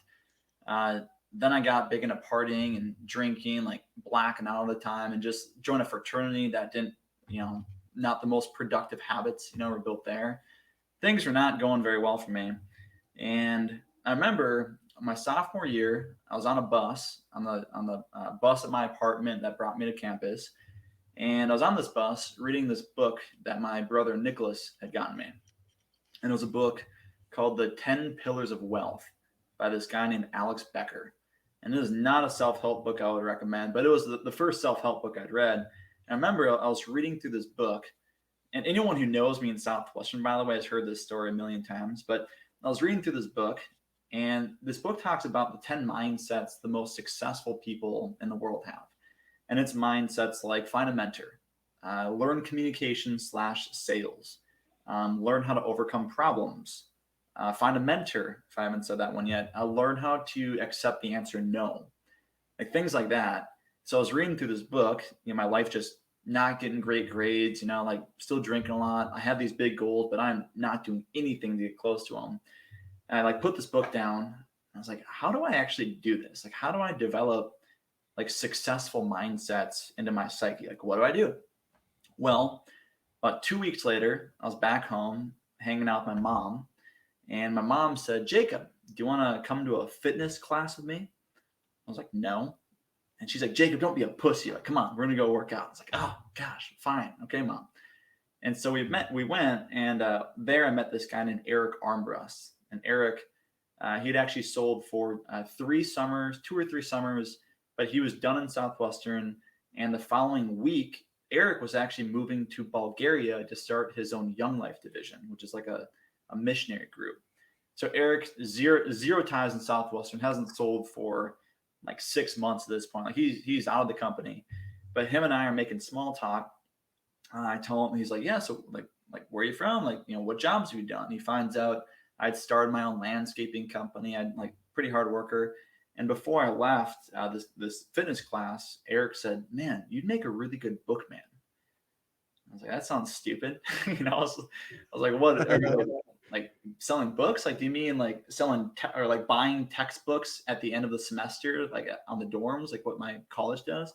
He's like, "Let me just give your number to my buddy Dylan in Utah." And so Dylan reached out to me. Dylan texted me, didn't even call me, like to get my commit. He just texted me. And actually, I blew off the text initially, but then I felt bad. Like 4 days later, I was like, I shouldn't just ditch him, whatever. And I texted Dylan back. We did an information meeting over the phone because video wasn't working, and then I sold books, and that's. What about it? I mean, you kind of alluded to this a Oh, little I bit, missed like the but moral of the whole thing. Oh, the reason I sold books is because I went back to that book, The 10 Pillars of Wealth, and my options were my landscaping like company I'd started or Southwestern, and I wrote out the 10 mindsets from the book, and like I was like going check marks with landscaping versus Southwestern. With landscaping, I checked off like 2 of the 10 boxes, but Southwestern I checked off all 10. And so I was like, this is like freaking fate, you know? Now that's why you decided to do it. But was there, which is could be the answer to the next question, but was there any other reason? Because I mean, often people are like, "Oh, I really like the money," but then later on you find out it was actually to challenge yourself or some. You know what I'm saying? Like, was there anything else below the surface that maybe you was tugging at you to go, dude, you gotta fucking do this? Besides that, or was It it was really just that? Dylan. Dylan 100%. Like if Dylan hadn't been the one to interview me, I don't think I would have done it because Oh, like one, and that's actually a big reason I wanted to do family heritage again because it was like the most profound thing. I was interviewing with Dylan, and it was like there's so few people that have that like mindset of success, people who like believe in success principles, people who are actually going somewhere with their life. And I think Dylan was the first person who I'd ever met who was actually on like a good trajectory. I remember he was talking to me. It was like everything that I was thinking, but I didn't even feel comfortable talking to people about. He was like vocalizing, we're talking about it. I was looking at him. I was like, how can I have exactly like how can I just be you? Like, what do I got to do? And that was the biggest appeal. And honestly, like my dad, very like not supportive. He ended up being my biggest cheerleader, but wildly unsupportive. Um, and that really screwed with my head, where I almost passed up on Southwestern hmm. because I was just going back and forth. I didn't know anything about it. I knew a little bit, but I remember the reason, like the moment where I actually decided to do it, and actually the one moment that almost like trained my mind on how to make decisions effectively was like this moment where I was very indecisive on Southwestern, and I called my mom at a point, and I was like, remember I was on my campus, I was walking on the side of this sidewalk back and forth. There's like this big like tree right next to me, like sunshine, like beautiful day. It's like 45 degrees out, and I call my mom. I'm like, Mom, like, can you? I asked her, can you please make this decision for me? Like, please just decide for me. Do I do this book thing or do landscaping? And she gave me the best advice I'd ever heard up until that point. And she said, Jacob, when you're at a crossroads in your life, there's merit in either decision. You never make a right decision. What you do is you make a decision and make it right. Some Southwestern, my mom's a book girl who never sold, but like that was maybe the most defining moment of my life where like a switch went off in my mind. Boom! Yeah, I was like, so all I have to do is just decide and then just like make it a good decision. That's all I have to do. And from that moment, she said that, and I was like, a switch went off. I was like, okay, doing Southwestern. And that like same mindset, like that's why I went to Dallas. Same thing. It's like I was like, where do I want to go? Dallas. Yep. Switch, make it right. Okay. You know, after my first summer, I relocated to Utah to full time. And so I was like thinking about, should I go to Utah? Like I only have like $1,000 in my bank account. I was like, yep, let's do it. All right. And just like that moment, man, it just like shifted. Like I'd be a pussy if Wow. I hadn't done this. Like I was journaling about that yesterday. Like Southwestern and the principles, like I would not. I'm pretty confident I'll end up being a pretty successful person, but I would not be on a good trajectory if it wasn't for just like all these events of Southwestern. Like it has done everything. And that one moment with my mom, like that, like the most defining moment. There's like a path of average life or path of successful life, and that moment was me like making that decision. I'm happy I had people like my brother, my mom, in my corner to like help me like choose the right path. So I chose otherwise, like I'd Who be in knows? Minnesota, just everything would not be good. You'd probably be dating that girl still or whatever. Yeesh. Yeah, oh, yeah, a lot of things wouldn't be well. So it's crazy to reflect on that, you know.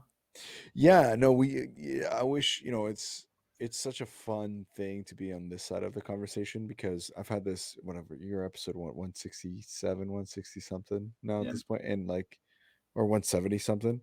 And so many times has this conversation come up and it's been unique every time, which so I'm glad to talk about it, but where people are like, imagine if it just you couldn't, and maybe this isn't unique to Southwestern, but for sure it is the fact that every Southwestern person who finished the summer can say this, where it's like there was definitely a moment where you look back and you go, if I hadn't done that, Oh, yeah. where the fuck would I be now? Good or bad, like there is a moment you go, that was the moment that changed everything. Because realistically, and I don't, this hasn't been mentioned before, but I've been reflecting on this personally. That's the moment that made it so you couldn't quit. Yeah. Because Oh, yeah. later on, inevitably, there's a moment where you're like, I should go home. And then you thought back to this moment with your mom. And you're like, no, this is what I fucking said I would do. Like, Yeah. or what, so that's, and some people attribute it, call it finding your why. Some people talk about, your purpose or your life mission or God's calling or whatever you want to call it. But whatever that is, it's the moment your life changes that you really tangibly can remember the feeling, the day, the moment, and say, without that specific 2 seconds, this would be an alternate universe. And so that's really Yeah. cool. How Well, was oh, sorry, go ahead. oh Go no, ahead. you're good. No, no, Well, please, I was gonna please go say on. that was always the toughest thing with recruiting too. Is you almost get to witness hundreds of people in that same moment, and you start to understand why so few people in the world actually reach their goals. Because like as a recruiter, like you're recruiting them for the most ridiculous, like absurd internship in the world, and there's so like you've witnessed all these like crossroads moments, and there's so few that actually make that decision to do something difficult to grow as a person. It was always just like crushing, almost war on me to see someone who had such potential in their lives choose the easy route. And you don't know for sure if they're going to end up being average, but based upon statistics, like if they develop the habit of doing easy things, like they won't do great things in their life, like in all likelihood. So it's always sad for me, I guess, to recruit and see that. All likelihood is the right word, because Yeah, nothing in not for life that's sure. good Yeah, is easy, or few things are easy. yeah. Right. Southwestern's not the only way to be successful, and there's tons of people I bet who I interviewed who didn't do this who will do great things, but statistically, if you do something like this, like you're Yeah. on a good route. Or you can think of a couple people in your life who maybe it was a buddy of yours, somebody you interviewed that ended up not coming out, that they have told you specifically, I should have listened and came. Yeah, that's a tough I one could too. think of two people always at the top of my head where it's like those are two people who have expressed this to me, where it's like I should have listened to you when you said to go sell books, because now I'm older and I know that I could have been this far ahead, 7 years ago or whatever. Well, have you read the book Outliers by Malcolm Gladwell? Yeah. Oh yeah. Well, dude, that book's crazy because a lot of success is just luck. Like there is a lot of discipline and whatever, but I reflect on my own life. If I hadn't had my brother, and my mom, I would not have done Southwestern. If I didn't do Southwestern, I would not be on a great path. If I had chosen not to go to the gym with my mom, wouldn't have done Southwestern. If Eric hadn't chosen to approach me, um, wouldn't have done Southwestern. If my dad didn't raise me to like be a hard worker, I probably wouldn't have done Southwestern. So like, If your so many, brother had recommended a different book, yeah, seriously, it's like there's all these like minute things where the stars had to like perfectly align, even for me to do this. And some people simply like just didn't have the opportunity or didn't have the chance or the stars didn't quite align for them. So it's like I'm lucky, but man. It's like I'm blessed. okay, oof, wow, two things on that. Yes, first of all, luck has, you can do all the things right and be unlucky and it won't work. Yeah, That's for sure. On the other hand, the stars are always aligning. That's what's really that's like of what you said. That's what's craziest. Is like right now, even right now, in this moment, something's happening. Something, maybe it's like just even being on this interview. Maybe something that we talk about changes your trajectory. I don't fucking know. Maybe nothing at all. Maybe the fact that you were here, that you avoided doing something else that you would have been doing otherwise during this time, right? Like that's what's crazy, is the stars are always aligned. For me, you want to know what it was for me? yeah. My first summer, I got, it was like literally right before finals week. I went to a fucking uh, whatever cancer awareness thing that you light the candles. It's about you go around for like Like people who have Lent? cancer. No. Oh No, wait. it's like a cancer thing, and it's like they light candles all around this like football field, and you walk around. I forget what it's called. I'm blanking on it for some I stupid got the reason. I went visual. to that. I Okay. went to that thing, and that's where I met the guy that recruited me. That was the place. I went to that because my grandma had cancer. What if Hmm. my grandma had never had cancer? Would I have ever gone there? Yeah, then You know what I'm saying? Gamboa wouldn't be here either. Yeah, Or exactly. Gamboa So wouldn't like be. I went to that, and then that's where I met Steve. That's how we had the conversation. Steve invited me to the info. I bailed because Barcelona was playing against Chelsea in the Champions League final, and I'm like, I'm not fucking missing that.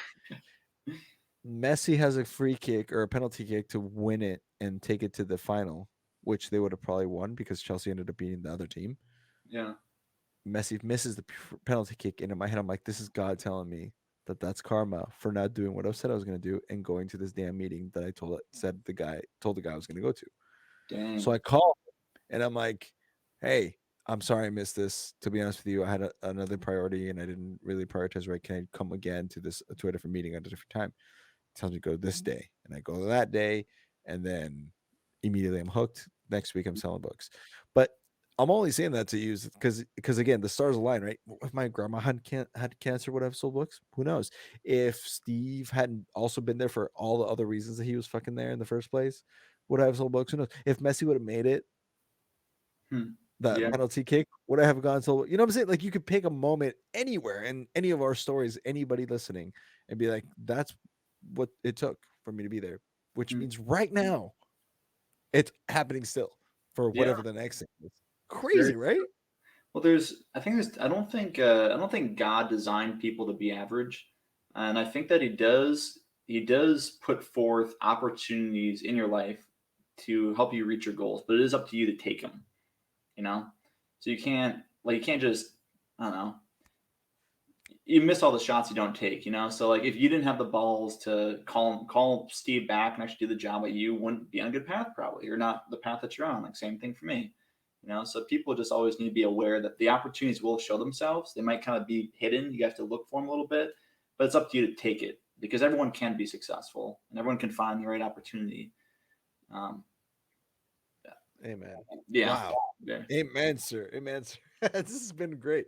Um, Okay. Okay. More direct question. Mhm. And to go back a little bit back to the Southwestern stuff. Um, how was sales school, your first summer, your first store, your first week, your HQ? Walk me through that first summer. I know you had 6, so we can get into those details as much as you want. And I'll probably just ask this question and then just go, let's get into your journal and just see what we dig up. Um, That's but I always like specifically like the firsts because it's like such a unique experience because it's the first time it's happening to you and it's like what like yeah, what so take it away. it was crazy, Cheers. man. I mean, I was a definition of being smart enough to be dumb enough. Is that what smart enough to be dumb enough just to listen to what everyone said? So I was Yeah. just ridiculously coachable. I remember in sales school, I was like the one booking everywhere. It was like we just had a great org. Me and Martine Cow. Martine still, Oh, yeah, we love Martine. yeah, dude. Both him and I were in the same org, and we were both in sales school together. We were like booking everywhere, like doing push ups. Like it was I don't know. I just decided to go all out. But I remember I was such a dick. I was such an asshole and I had no common sense. I remember when I first met Martine, uh, when we were in, where was it? I forgot that we would always, on the way to sales school, we always stay overnight in this place in Michigan. No, not Michigan, Missouri? No, Kentucky. I don't know, whatever the case, we were staying at this hotel on the way to sales school, and Martine and I were rooming together. I remember I just walked up to Martine and I looked at him and I said, I'm gonna beat you this summer. Just like a total just blunt asshole. I never met him. And of course kicked Classic rookie. he kicked my ass that summer, which was rough. Um, but no man, I mean I have journal entries from my first summer and like going back, like my journal entries from my first summer got me through some really tough times in later summers. Because my mindset, my first week I sold 4 units.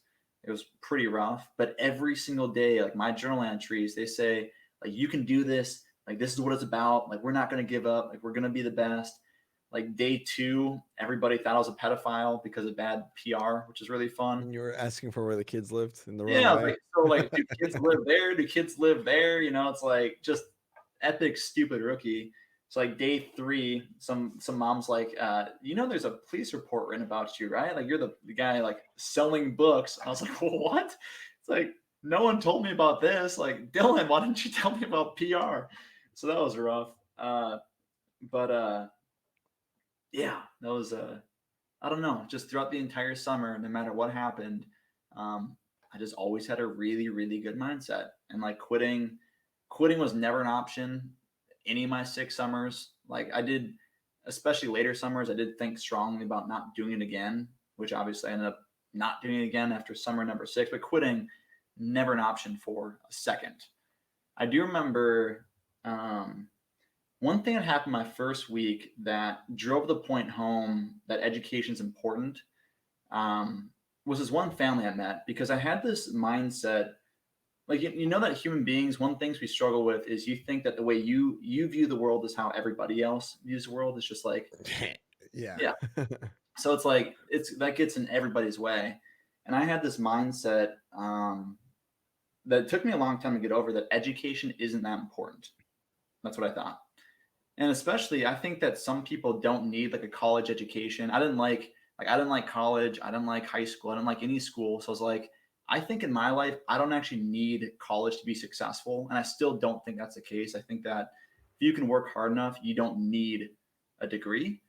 But I thought like it was tough for me to sell books because like I don't even like school. I don't like college. I didn't like any of grade school. Like, is any of this actually important? You know? And Yeah. that mindset progressed during the summer. But my first week, I remember specifically, I was like skipping all these different houses, just like rookies do, going from one house, skipping, going down 6 houses down, whatever. My first 3 days, I'm skipping house after house after house. And day number 4, I think it was, I'm driving down and I see this house that I skipped and I see a kid run outside. He's like a high schooler or something. So I'm like, oh shit, like a family. Oh my gosh, like, boop, pull over and go talk to him. And I talk to the mom. I do an approach, and she tells me that her son has been struggling in school, like ever since he got behind, like grade 1. And oftentimes with school, if you get behind, you stay behind. So it's like a domino effect. And like every year of school, his teachers didn't care about him. They had no money and they couldn't afford tutoring. Like not the greatest school, so not many resources, and just hated school. His parents have no money. And the mom says that the previous day, her son had decided to drop out of school. I think it was like ninth grade. And he was just going to go get like a part time job. And I remember I felt massive amounts of guilt because I knew they could afford our books. But I'm like, man, if I had stopped by this house day one when I'd driven right by them, like maybe I could have talked to this family, gotten them some books, actually helped this kid out because the kid thought they were cool books, but he had just dropped out. I was like, shit, like probably not, but what if this had been the thing to help this kid get out of the shitty situation his family's in? And like from that moment on, like, wow, like we actually can maybe help people with some of this stuff. And it caused me to take the job a bit more seriously because education is huge, Absolutely. especially for families who like aren't set up well. It's like education's all they can do to get out of it. So like I was emotional. I was like crying when I left that door. I'm like, oh, like I fucked up. Like I ruined this kid's life. When I don't know. That was an impactful little lesson I learned right off the bat. You did, Jacob. You ruined this kid's fucking I life. screwed up, dude. I've hurt a lot of people, I guess, through this job by skipping houses. Yeah, How dare you? How dare you? It's all on you, 100%. yeah, No, man. On a serious note, totally. I think every book person listening was like, uh-huh. There's a moment where you realize what you're doing is important. You need to take it seriously. Not yourself, but what you're doing. yeah, 100%. Oh my gosh, dude, for sure. Do you remember your first customer where you were like, oh my God, it fucking works? yeah. It was day 1 or day 2. Dylan. Okay, so Dylan kind of fucked with me. I don't know if I've told him this. If he listens to this, he'll hear this. Dylan totally fucked with me day 1 because I was following him day 1, and he went and cranked for a gold period, and he let me work. My first door, I don't think anyone answered my first door. My second door, I remember really well because I walk up to this house. It's like country area, like one of those little subdivisions you find randomly in a country. You're like, why is this even here? What state or where were you? You're in Pennsylvania, right? That's the one? Pennsylvania, Clarion Yeah. County, in Pennsylvania. Clear. Yeah, I remember because Dylan asked me about HQs. I had lived there the 2 summers before Oh yeah, in, Allentown and in Honesdale, and didn't work there. Martine stayed in Allentown or Emmaus with my HQ from 2014. Oh, okay. Yeah, I set that HQ up for Martine. There Yeah. you go. So you're Yeah, you're so I knew I familiar was with like, I your was assuming Pennsylvania, but I wasn't sure if we had covered that yet. No, but yeah, okay. yeah. Well, Pennsylvania. Well, so I walk up to this like suburban door, smaller house, and I remember I knock, take my 2 steps back, side profile, and I fucking crush it like perfectly. Like I like the perfect approach. It was an old lady, but I was like pretty low and slow. I was smiling, like totally vibing with her. I got pre-approach, like just master, like crushed it. And that's when I found out I actually have some like natural sales ability. Like learning how to sell was never my problem. My problem was I went, yeah, it's like, yeah. So like selling, I guess like God-given talent is pretty good at selling.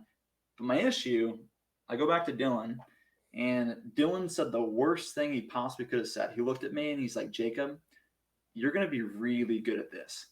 And like, I was like, yeah, cool. But then my second door, I'm like freaking out, like just head just like coming out of my ass. And I knock on the door. It's a mom. She actually sits down with me after my first approach, and I like sit down with her. I'm like, I'm selling books. Do you want to buy some? She's like, no. And then I walk away, run away actually. And then the rest of my like working that day was just shit. Like I was forgetting stuff. That Like was my your intro. yeah, I forgot everything. I got like two more sit downs, forgot everything. Oh god.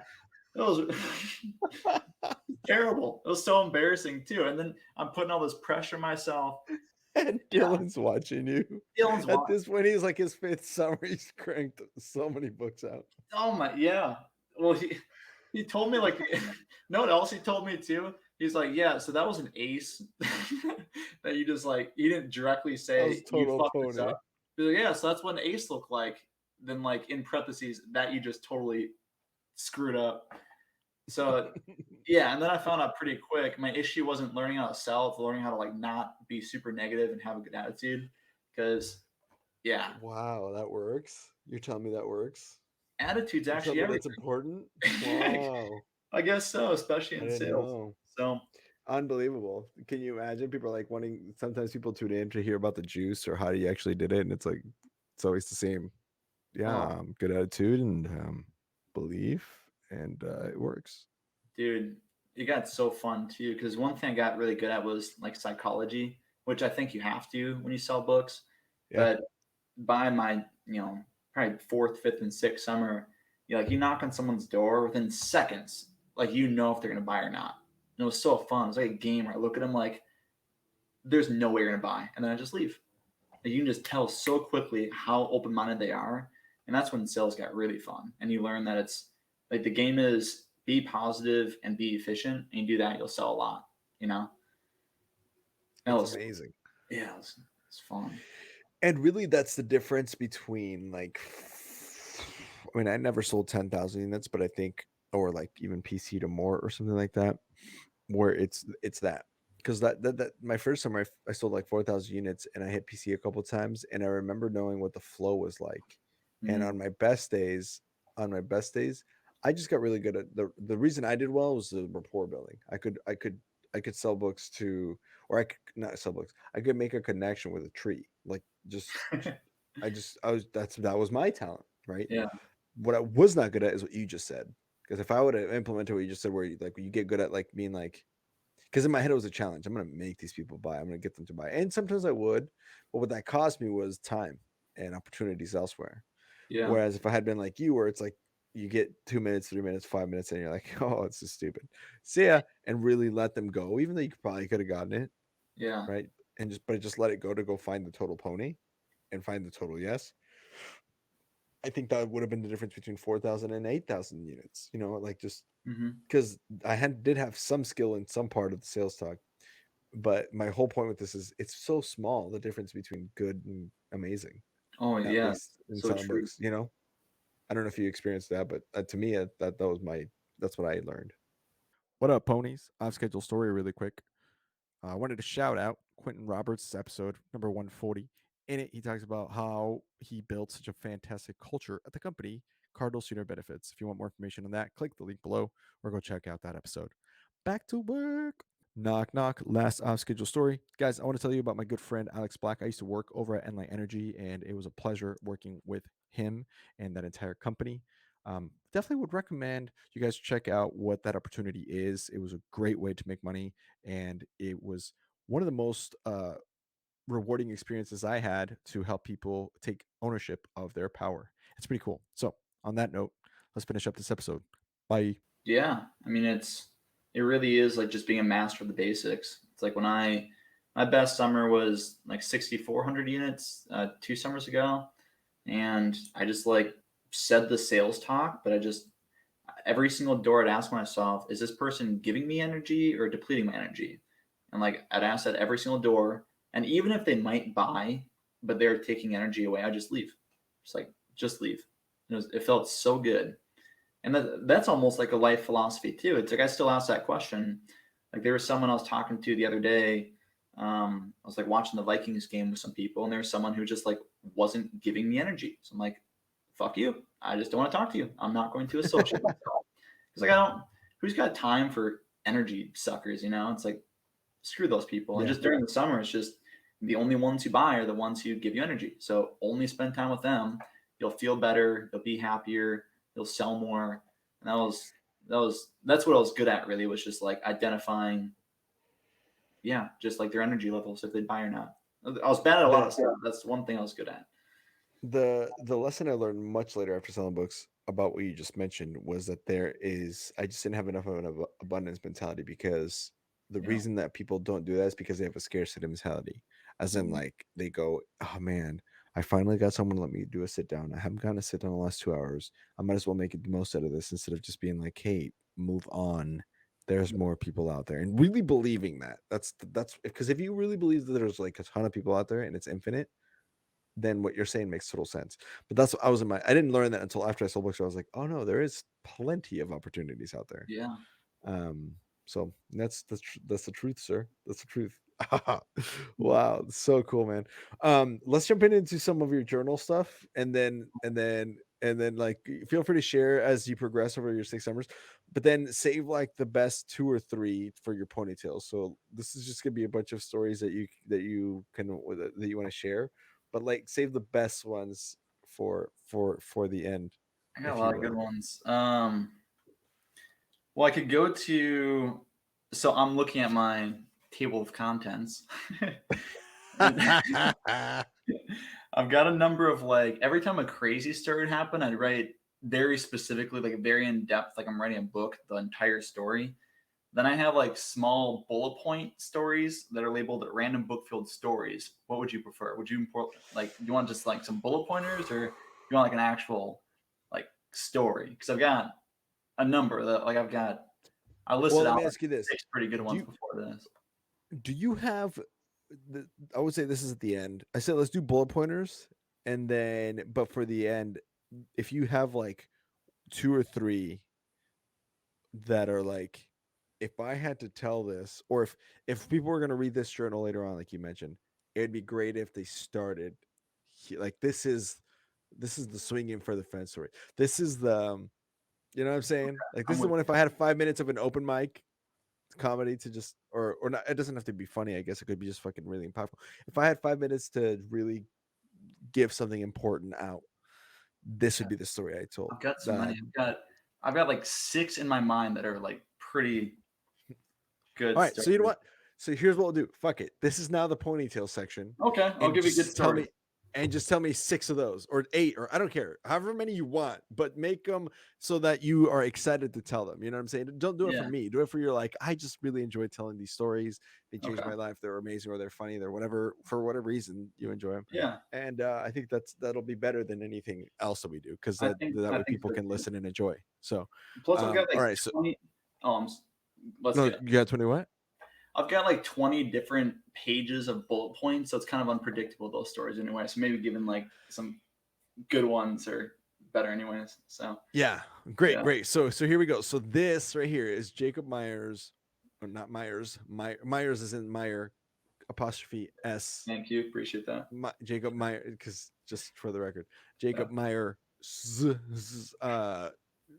best favorite stories. And again, it doesn't have to be six. You got you Yeah. as many as you want. I don't. I'm just here. I'm here for the ride as long as along with everybody else listening. So go for Well, it, sir. Mike I is can yours. tell you, I'll start out like just some small ones. So I remember my first summer. This is kind of like a funny story. I actually got in a fight with a chicken or a rooster. Yeah. Great start. Yeah. Any It's a great. starts off strong. You Yeah. got in a fight with a cock. Here we go. Yeah. Me versus a cock. I won. That's we're gonna create a trailer for the season at some point, and that soundbite That's right there. perfect. Me versus Me cock. versus All a cock. right. Well, okay. So this was ridiculous because this is like week 2 when you're still just like a ignorant first year and you don't know how to do the job. And I don't know. I've sold like I've gotten 4 customers maybe at this point. But I remember I go to this house, and it's one of those houses it's pretty much a shithole. Like there's a vehicle in the driveway, but there's trash just all around the entire house. And I think twice at this point, I've gotten to the front door, knocked, and like I heard people home, but no one ever answered. And it was like really annoying. Home by hiding. Yeah, yeah, HBH, and really annoying. And so I go there for gravy. I think it's a Saturday, and I see there's a little sidewalk going to the back of their place, and so I'm gonna go back and like knock on the back door. And so I grab my book bag, I grab my tablet, I start walking back, and there's a rooster, and this rooster is kind of like eyeing me weird, just like it's like very kind of like in my space, just like looking at me. I take like 3 steps towards the door and I hear a cock-a-doodle doo, and it wipes his feet and like charges at me, just like full sprint. I'm like, Jesus, like Christ. And I like grab my tab and like deflect its beak. I'm like, oh my gosh. I take like 4 steps, and the routine is this thing wipes its feet, cock-a-doodle doo, and like charges, like full blast, like just like coming out. And so like I'm at the I'm at the door, like there's definitely people inside, but I knock, and the whole time it's like wipe the feet, cock-a-doodle doo, like run at me and just like it's like I'm like it takes some hand-eye coordination. Like I'm this thing's coming at me. And so We didn't train us. We didn't train for this in sales school. yeah, Dylan, I haven't heard about this like pedophile thing. I got that. Now I'm gonna attacked by animals. It's like, was there any preparation for this summer? Like, I guess not. And so eventually I'm just like, I'm pissed at this rooster because I'm like I haven't sold anything. Like, I don't know, it's week like 2, kind of hate the job still, whatever. This person's not answering. I'm like, fuck you, chicken. Like, I want to take my anger out on you. And so I like time it perfectly where like wipes its feet, cock-a-doodle doo, and just like charges at me with my tablet. I just go and just like smack its face and like whips its head out. And I like it steps back and like kind of like wanders about a second, like shaking its head like I fucked something up, and like kind of like re-eyes me, wipes his feet, and then cock-a-doodle.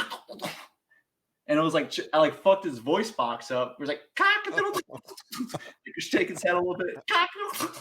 And like and they like wandered off. And I was walking away, I like flicked it off quick, just like, yeah, like don't mess with me.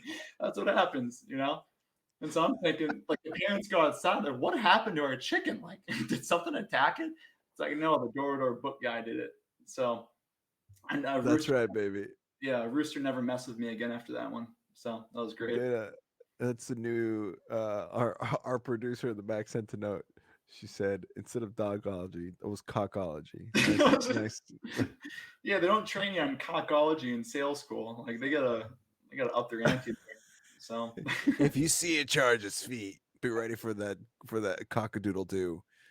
Yeah. Step up to the plate, Yeah. get a good swing, put some hips into it, break That's its voice box. that's how you do it. Take it out. Roosters were hurt in the making of this show. Yeah. Oh, I fucked that rooster up. I've kicked some dogs too. Like you gotta. I don't know. Sometimes a dog just needs a good kicking. Not too hard. Just enough to. No, not to hurt it, but just to assert dominance. Yeah, sometimes you gotta teach a dog not to mess with alpha species, which is. And for the people listening, they're like, "Oh, that's so mean." Look, they tried to fuck us. Oh my gosh. Like literally, a number of dogs that I've had try to hump me in my life from going door to door. It's probably more than the number of women that have tried to hump me in my life. You know what I'm saying?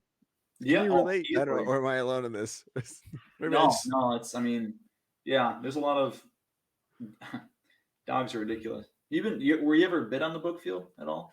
twice chihuahuas. Fuck those dogs. Oh, And I love my chihuahuas. Mexican friends. I love my Mexican friends. But the worst part about your culture, besides the drugs and the corruption, that exists, Pretty significant portion. is the damn chihuahuas. No, no. I mean, maybe that's why people like are so angry sometimes when they have dogs when you knock on their door because they have dogs like that where it's like it's Yeah, impossible to live with a dog like that. Fuck chihuahuas. I hate chihuahua. I Love hate Mexico though. Tacos are all, amazing. dude. All small dogs are just terrible. I never Yeah. minded small dogs. After the summer, it's like I love Rottweilers and German Shepherds, but if you're the size of a cat and you're a dog, it's like I don't like you.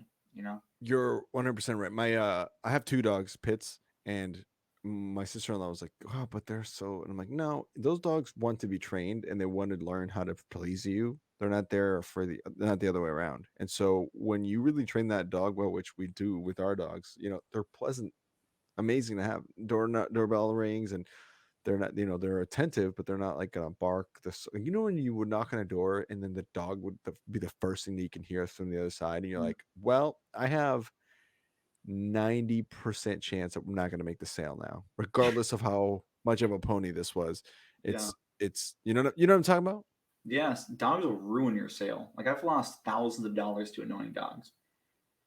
Yeah, Like, absolutely. Or like even if they don't yell, but like you get in there and they're like in your face, or the owner just feels like this isn't the right time, so we're like, can we do this later? And you just totally lose momentum when the dog comes into that yeah, play. It's bad. yeah, it's bad. It really is. I was bit So by. Oh, I was gonna ask you. I was gonna ask you. So did you get bit? Because you asked me. But yeah. how about you? Well, I really had a big ego during the summer when it came to dogs, where I didn't want to give a dog the satisfaction to actually scare me, and so I chose to be way overconfident with dogs. Like if there was a growling Rottweiler, I would like walk up and be like, "Sit down," and just dominate the dogs, and it worked every time except about twice a summer. It would not work out well. And like I do like I would do the stupidest things. Like once there was this is a bad idea. I would like always turn my back on dogs. Like when they were barking and Oh angry, no. well, I would do it because that was me showing them that I was so not scared of them that I was willing to turn my back and walk away. And actually, with that level of confidence, it actually worked out most of the time. But I had a couple pretty rough bites. Um, like Where'd they bite you? They bite you in your ass, calf? yeah, I got a big scar right below my left ass cheek. That was What? oh that hurt. That was painful. I walked up to this door and this dog was just like barking, growling, and I sensed because dogs pretty well after a couple of summers. I knew he wasn't gonna bite me because I was like, I know that you're just trying to like act scary, but you're not. So I go and knock on the door, and what screwed me over is a kid answered, and the parents weren't home. That's bad. Yeah, because then the dog got defensive. That actually the kid screwed me over because he ran outside to get the dog to bring him inside. And when the dog ran out, I was walking my car, and the dog's like, "Protect the kid," and just like jumped down the back of my leg and just like, "Argh!" And he bit twice. He bit once, like shook around. I was like, "Jesus!" Like, "Oh God!" And then it came back and bit me again, and like I hit it in the head, and then like ran in my car, and I was like, that was one of those for the next like hour. I was just like, "Hey, like I'm Jacob with Southwestern," just like in a lot of And pain. I'm bleeding on my ass. Oh yeah, dude, that was yeah, it was like drops of blood just coming down the back of my leg, and family's like, "Are you okay?" I'm like, just scratched myself. I'm like, I'm okay. It's like let's sit out here, like sitting on the dog bite. Yeah, that was a lot of fun. That's brutal. Good Well, old the dog bites. the stupidest dog bite I had that was like this just made me feel like an idiot. I walked up to a mom and she had a giant German Shepherd that she was holding by the collar, and I was just so overconfident. I was like, "There's no dog that I had not been bitten yet. I was week like 10. I was like, we're good." And she's holding her German Shepherd, and she's like, "Hey," like I walk. She's in the backyard. I walk up to her, And she says, "Yeah, just like stay there. Like you can tell me what you're doing, but my dog will bite you if you come close." And zero hesitation, I walk up, and the dog's kind of wagging its tail. I'm like, "Oh hey, clamp!" And just right at my hand, and just like, once you just like let go, my hand was like 3 times its size, like dog bites, and like I couldn't focus the rest of the day. That hurt really bad. But I was like, I'm an idiot. The mom didn't even feel bad. She's like, I literally, told you, I just, yeah, I screwed up. That was dumb. So I was a little bit more careful after that. dude. Dogs are a different. Like, it's just such an interesting concept that nobody really trains well for when it comes to the door-to-door space. And every book person that ever sold, even one summer, can relate. It's just like there's those situations where you're like, holy shit, like Yeah, this thing can kill me, or if you let it, I don't yeah, know. It's kind of it wild. is. Yeah. Dogs can kill you if they wanted to. That's a scary thing with some dogs you meet. It's like I grew to respect them more. It's like I'm happy that you're a good animal because you could just maul me if you wanted to. Because like Yeah, you know, and they don't know anything about you. yeah, Like, they don't know your name. They don't know what your favorite color is. They could kill you, but you feed them every day, and you pick very up its true, shit. very true. Mm. Oh, anyway, sorry. Go on. Go on. I digress. Um, let's see another story. Yeah, one thing you mentioned earlier was the first time you're in the state of flow. Tell me, were you ever in the state of flow during the summer? Were you just like in the groove? Just like tell me Yeah. about that a little bit. Then I'll tell you my flow Um, story. my it was a lot of it was my first summer, a little bit my second summer, and then sparkles of it, or like sprinkles of it throughout my third and really my fourth, where I don't know, you just felt like you couldn't miss. There was this like it wasn't confidence, although maybe it bordered on confidence, but it was a different feeling where you just cease to give a fuck.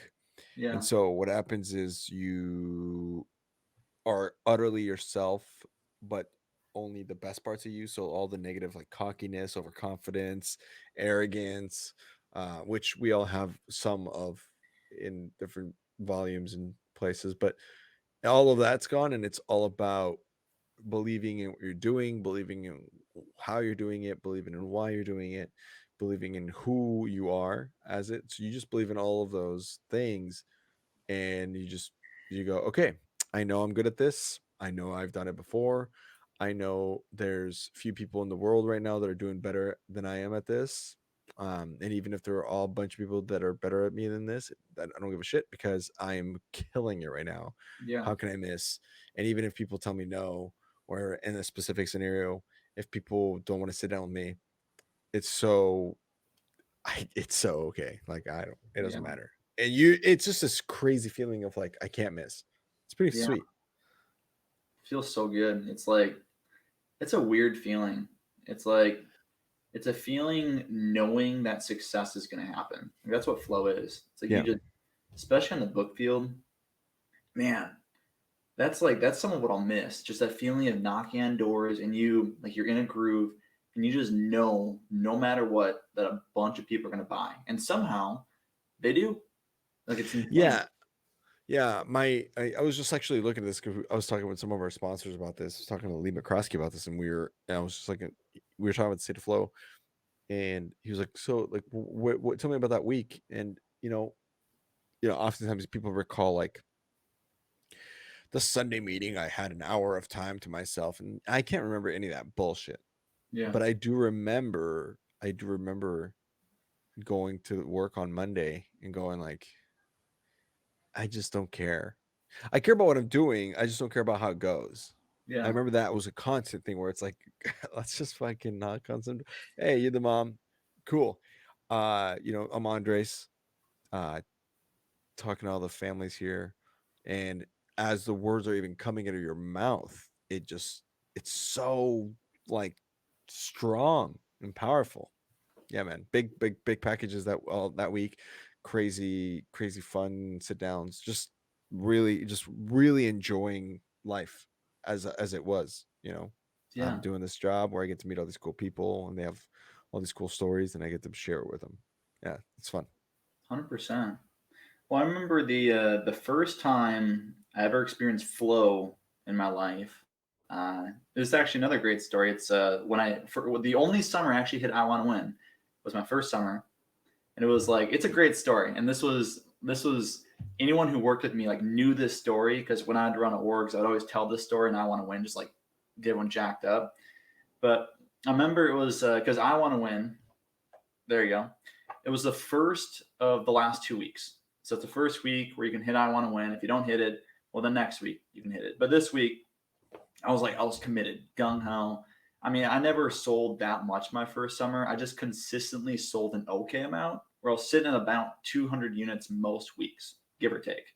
I never hit, I think my best week was like 230 or something, but like consistent, but never great. But I remember it was Saturday, so gravy day.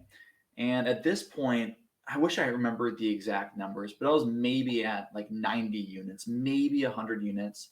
And it was Saturday, it was about 3 o'clock. And the most I'd ever sold in a day was just about 100 units. I think I hit 100 units twice that summer, but the most had been like 105. So it's about 3 o'clock. It's Saturday. I have sold nothing that day. So like I'm whatever. And I'd sold maybe 100 units that entire week so far. And I had 100% given up and I Want to Win. Like the rationalizations start coming and I'm just like slumping around, I'm not like yippee, like all energetic, like I'm going up to doors. I'm like, I suck.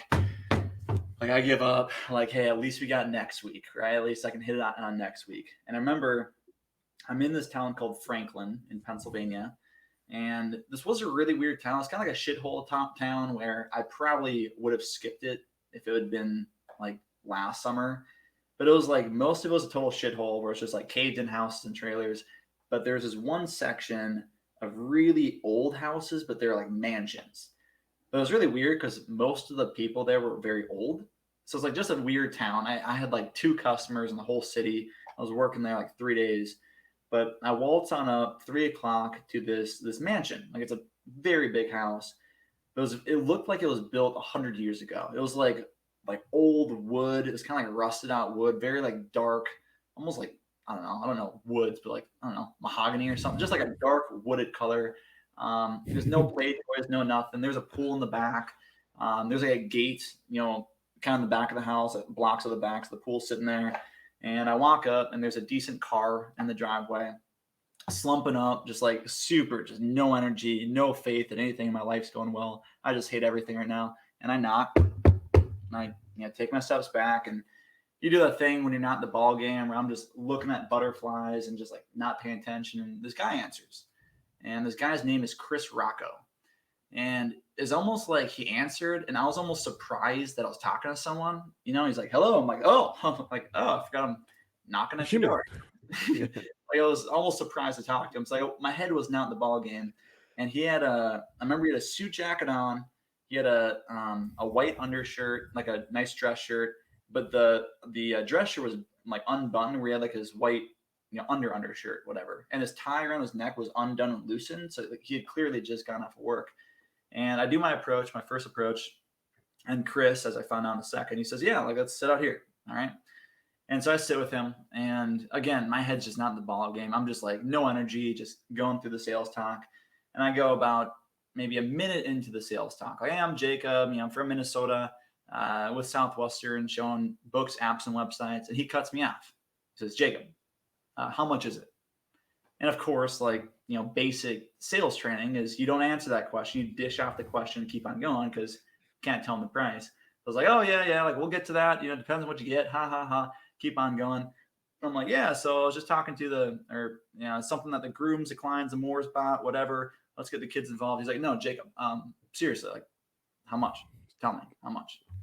And again, being like a dumb first year, I was like, "Oh yeah, like I don't know, like $100 to like 2,000, like like whatever. Depends what you get." Keep on going with the sales talk, and like he's getting annoyed at this point. He's like, and he's like, "Jacob, seriously, cut the crap. Like, just tell me how much it is." I was like, and Chris, he's like, "You clearly don't understand what's happening here." And I said, or I thought, "Yeah, clearly I have no idea what's going on right now." He's like, "Okay, Jacob. So I'm in insurance. I've actually knocked on doors for a long time. It's a really tough job. I respect what you're doing. I want to buy something. I just want to know how much it is. Like I like education. I got kids, so like just how much? I was like, okay. So I had never had a big customer my first summer. I sold like three core fours. It was all small packages. I like just give them the slick with the packages on it. And I don't even know the prices of half this stuff, you know. So I was like the basic silver, that's like I think it's like $550. It's 4 books. He's like, okay, cool. Gold, I'm like, it's like 800 or 900 or something like that. It's 6 books. He's like, okay. And what's this one? Oh, platinum. I was like, how much is that? Like, carry the two. It's got college prep stuff. I think it's like 1200. I think. He's like, okay. I'll do the platinum. Let's do that, Platty. What? Are you sure? I'm like, you don't even know what this is. Like, yeah, I like it. Let's just get it. And like, I like within the last couple summers, that was just a buyer, and I probably would have recognized that pretty quick. But like that summer, it's like I had never sold a 6 set, like ever. I'd never sold a platinum, and I was like emotional because he was mostly doing this because he liked me, and it was crazy. So like I signed him up, and I totally screwed myself because I was like, "Thank you so much. Like, I'll be back for deliveries in like 2 weeks. It's gonna be awesome."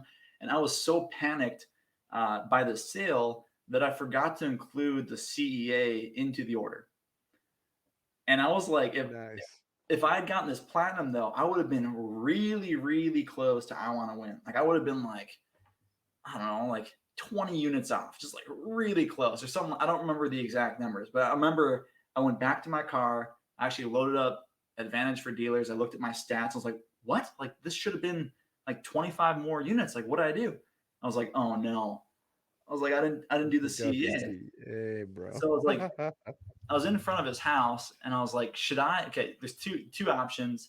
I go back to Chris and be like, hey, I forgot to have you buy everything that you bought. Like, let's just do another order. But I was like, well, that's kind of awkward. It's kind of weird. Can't do that. And I was like, you know what? Fuck it. I was like, God put Chris Rocco in my life for a reason. I have a chance to hit. I want to win. Like, I'm just gonna hit it myself. Like, I'm just gonna go freaking do this thing. And that was like the first state of flow I had ever experienced, where I was like, I worked harder. Like I never worked that hard until like summer number like 3 or 4 maybe, and I was never so sure of anything in my life that I was going to go hit I want to win. So I was like just cranking, like knocking on people. If they weren't immediate buyers, I was like, fuck you, like I'm out. See ya. Yeah, just like peace, you know, because I'm like, I'm gonna freaking hit this. Like I can do it. And I go down a forest, like some random ass driveway. I find this family, and they buy like more buyers, except they don't want to buy the Explore and Learns. And if they bought the Explore and Learns, like I would have hit I want to win. Like I did the math, and I was like straight pressuring them. I was like, "Are you sure you don't want to get the Explore and Learns? Like they are great. Like look at these." I'm like, "You could just cancel the Explore and Learns if you don't like them." Like I don't know, just like please like buy the Explore and Learns. Like no, we'll just stick with the Ask Me's and my set. We'll just do that. I was like, oh, sign them up, and now it's like 8:30 at night, and I'm like, I'm out of gravy, so I'm just aimlessly going around. I don't know. It's latter part of the summer, so it's getting dark quick. It's like pitch black at like 9:10. I'm like still knocking. I'm like, I can do this. Like I can do this. I can do this. And finally, I'm just aimlessly driving around. I see a house with a light on, and I go knock, and they buy the math books, and I hit Boom, on it. baby.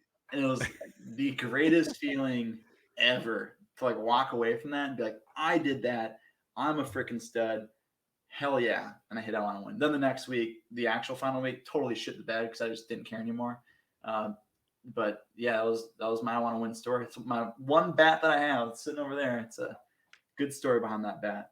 So Dude, so many lessons in that of just believing and knowing that if you just put the effort in, that'll happen. It'll work out how yeah, it's supposed to. Damn. That's those are like awesome. those are things you miss too when You you. love a good pony story. Yeah. Did you hit I want to win when you were selling? Not once. It's tough, man. No, It's tough. it is hard. It's tough to collect yourself. I might have had a chance my first summer, but my first week or my last weeks ended up being I wasn't aware that they were going to be, which I guess was a good problem to have because I had so many customers that I had to start delivering before everyone else.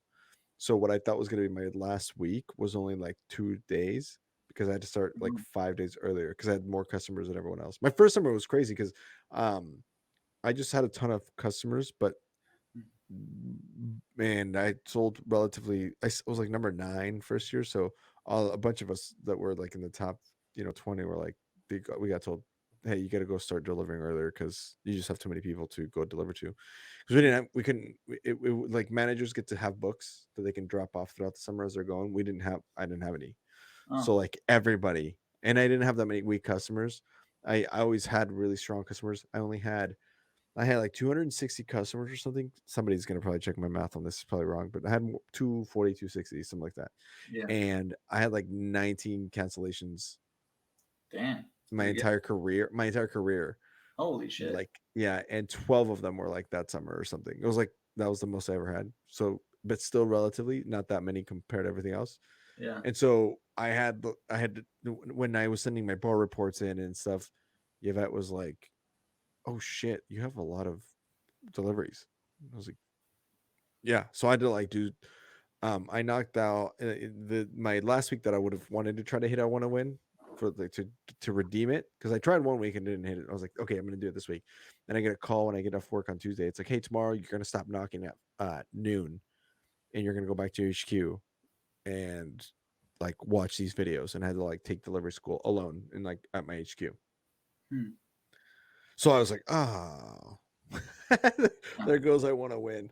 Oh man. But I was okay with it because I'm like, fuck it. I get to deliver now and be on my phone and like just kind of Yeah. like not have be done with this crazy rejection. Cool. Yeah. And I yeah um and then there are other summers it was just too hard. It's like no, I It's just tough. can't. Like, Oh, yeah. I admire anyone who hits it, but yeah, this last summer I was close, but I've been it's close. hard. It's just hard. Yeah, you gotta reel it in. And plus, I don't know, it's tough to peak at your very last week. It's like usually my best week would be week like 6 or 7, or just like Yeah, blow it out of the water for a week, and I yeah. wouldn't match up to that. But I don't know, it's tough. I mean, and I didn't have like my worst week ever. It was fine. It was a good week. Yeah, I think it was like 400 units or something. But it wasn't. I had to beat 709. And there's like just so much more emotion when it's like mom and dad's week because that's when I hit my best weeks. So is mom and dad's weeks, and it's like it's gonna be hard to work yeah. harder than I work for my mom. Like For a bat, no, I feel yeah. Well, for for a yeah light for thing, well for a lightsaber it was a force. Yeah, yeah. I'm glad that you knew that. Yeah, it's pretty dope. So anyway, yeah, hell yeah. But yeah, it's a good feeling. It's a cool feeling to find a person who when you meet someone who just buys, that's a lesson in and of itself because you like the way he treated you, the respect that you got, he saw you as a person. Even people who buy books at first are like, oh, you're just a door-to-door guy, kind of the way you might some other people might think of a janitor, like a lower level for some reason. Like it's just like, Yeah, oh, you're the door-to-door guy. But when you meet someone like that who validates what you're doing and just sees you at your level and goes, hey, I'm gonna buy. I just want to know how much it costs so I can pay you. And you're like, oh, like sick. dude, that'll be me when I have door-to-door people stop by. Yeah, Well, I it's told my funny. wife, I'm like, we're gonna have. I mean, right now we're trying to buy a car, trying to buy a house, all this stuff. I was like, some point when things are going well, like, and everything kind of is leveled out, we kind of are a little more settled. Like, I want to have a savings account with like 5 grand in it. That if any door-to-door person comes in, it's just like, just whatever it is, Yeah, fucking, yep, here's a check. here's the price. Here you go. Even if it's a scam, fuck it, you've earned it Screw at it. At this least point. we're helping If it's a someone. scam and you're still going door to door, you've kind of earned it a little bit. You know what I'm saying? Like, Yeah, that's I'm not ballsy. gonna give you my credit card, but here's cash. Like, Yeah, go have fun. 100%. Yeah. Hmm. Well, do you have time for one more story before we wrap it up? Fuck it. Let's do it. I Or, like it. or do we got to wrap No, it no. up? What do you think? Nah, let's do it. Let's do one more. This is the big one. All right, This this is is my the final one. This one's kind of tough to tell, but it's a very interesting scenario that I was in. In my journal, I write, stories of the crazier Southwestern stuff and just life stuff. And I labeled this one the murder in Preston County. And so it's really, oh, we've had just so you know, we've had murders on this before, but every time they're like, whoa. dude, So it's weird. So I'll buckle make up. this one quick because we're at 2.5 hours now. But this is Don't really worry, the weird. record's 4 hours and 10 minutes, so we're It okay. is? Oh Yeah. wow. let me pour another drink. No, just joking. But No, if the murder story, let's close. this If you preface with the murder of Preston, fucking, this is gonna be well, this is it's it. okay. I was working in West Virginia in the middle of butt fuck nowhere in Preston Oh, County. West Virginia, Oh already a my good god, start. dude, the craziest shit happens in West Virginia, and I was working in Preston County, which was like very low income. The roads were so bad that they had filed a state of emergency in the county because the roads were just. I went through 2 cars that summer. I sold almost 4,000 units, but was definitely negative money after I bought a car, wrecked it, bought another car, wrecked it, rented a car. It was a very expensive summer. Did not make money that summer at all. That sucked. But from day one, every door, not every door, but most doors I knock on, they're saying, like, are you sure you should be knocking on here? Did you hear there was a murder down the street? It's like, what? A murder? Seriously? Like, yeah, like they found this guy in a creek. It's like literally down, like, be careful. Like, there's literally a murder on the loose around here. Be careful. And I love stories. So for me, I wasn't scared. I was like, sweet. Like, this is kind of cool. Like, hopefully I don't get killed. We'll see what happens. And this just continues on and on and on for like a week and a half. Like, no one's caught this guy. Well, fast forward, yeah, a week and a half. I'm driving down this road. I'm like, looking for like prospect signs. And I drive by this house that's a trailer, like kid signs everywhere. It's like probably, prospected by books, but it was a disgusting trailer and the roof was like caving in. One of those where I knew someone lived there, but I'm not going to stop there because they just have no money. It's like there's no way they'll buy something. So I skip them. And the Yeah. corner house, like 4 houses down from them, is a nicer house, and they have a trampoline in the driveway, but they kind of look older. But I haven't talked to a family in a while, so we knock, and it's a guy. I don't remember his name. We'll call him John. And John answers, and he is a grandpa. And of course, I do my approach, quick door demo, and he says, "Hey, you've heard about that murder that happened, right?" I was like, "Yep, everyone's told me." He's like, "Well, you didn't stop that house trailer a couple of doors down, disgusting. You didn't stop there, did you?" I was like, "No." He said, "Well, good, because that's the guy the cops think actually committed the murder." I was like, "What?" He's like, "Yeah." So John, okay, so the guy who was killed, his name was Bucky. I looked it up because I forgot. In preparation for this, I like did research on this case. It was Bucky, this guy who was killed, and John actually worked with Bucky. And he's like, "Do you want to hear like what actually happened?" I was like, "Yeah." He's like, "Okay, this is what happened." So Bucky's a truck driver, and one day Bucky was coming home from work and was getting gas, and some people try to jump him. And it was, we think it's a guy down the street and another like 1 or 2 people. We don't know quite yet. And they had some knives on Bucky, try and take his money. But Bucky, like being a redneck, had a gun. So he got his gun, said like get out of here, like I will shoot you. And these guys like method type people, like no money, like just bad news. Like when you're driving in the sticks, like you meet some bad news. That's who these Yeah. people were. And so John actually was talking with Bucky about the situation. And Bucky's not scared. He's a truck driver, has a gun, whatever. But he was killed like a couple days later. So John, he's like, I don't know what happened, but I think that these guys who jumped this guy were pissed at Bucky and like went and took him out. So like just be careful. Don't go to that house down there. Just like watch your back. And I was like, all right. And so we keep on going. And I just like I go in my So car. eventually, Yeah. I'm just like, Jesus. you gotta go to that house. Yeah. I was like, I didn't buy. But I go in my car and like I journal a little bit. Like, I'm not gonna forget this. But it gets even like crazier. Because there's like one more kind of like murder interaction I had. Because people kept on going, like, "Did you hear about the murder? Hear about the murder?" And I was actually informing some people. I was like, "Do you want to know what actually happened?" It's like, so John Because you told me. become that person in the summer. You become the person with all the gossip. That's Yeah, actually a fun. yeah. That's They're like, "Oh really yeah, damn good. what happened?" Yeah, Let me tell you what happened. it was crazy, right? So the murder's still happening. Still haven't caught this guy who killed Bucky. So fast forward another like week maybe. I'm in this completely opposite part of Preston County. And I go up to this house, like weeds grown over, couple kid signs, whatever. But I go and knock on the door, and I clearly hear that someone's home. And I think I was in like a bad mood, bad day, but like I wasn't gonna let this person not answer. So like I knock, nothing. I'm like, I hear like scuffling. I'm like, knock. I'm like, come on, like everyone's buying. Like me. Come on, this is ridiculous. Knock like a fourth time, and I hear like a timid voice come from like around the side of the house, and it's like like who is it? Like shaky, like who is it? Like fear. Like I'm like a nice guy. During the summer, I would always emphasize my Minnesotan accent to make people laugh and come across as defenseless. I'd be like, "Oh, I'm Jacob from Minnesota," just like a corny accent, smiling, visor, looking like an idiot with a fanny pack. And this woman like comes from the side of the house, and she's like, what do you need? And I do my quick approach, and she's like, I'm sorry, this is just a really bad time. Have you heard about like the murder that happened in the area? I was like, yeah, it's like everyone seems to be talking about it. She's like, yeah, well, Bucky was either it was her nephew or her brother. I can't remember. But she's like, yeah, it was. Oh shit. She's like, I was related to Bucky, and I've had people like stalking my house and harassing my house. And I think it's some of the people that killed Bucky, and I think they might be after me. I'm actually going to witness protection here like pretty soon. Like just like please, it's just not a good time. Like you gotta go. And I was like, holy shit. It's like I am so sorry about this situation. Like I'll pray for you. Like best of luck. Ah. Then I walked away, and hopefully she's okay. But we kept on hearing about this murder, and I that was kind of the conclusion of my witnesses to this like investigation I committed in Preston County. But I did research on this like a week ago, and they did convict the two people. It was like a woman and some dude, both druggies.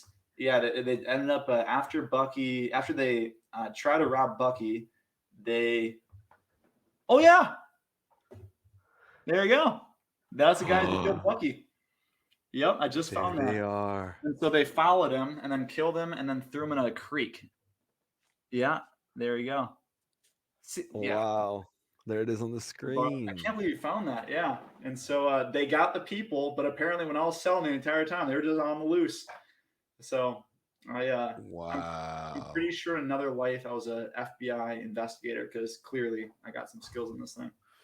Bro, that's wild. Isn't that crazy? That's so crazy. Yeah, Damn. that's probably That my goes to favorite show story. the power of intuition because you saw the house and you're like, nah. Dude, yeah, that Nah. was creepy.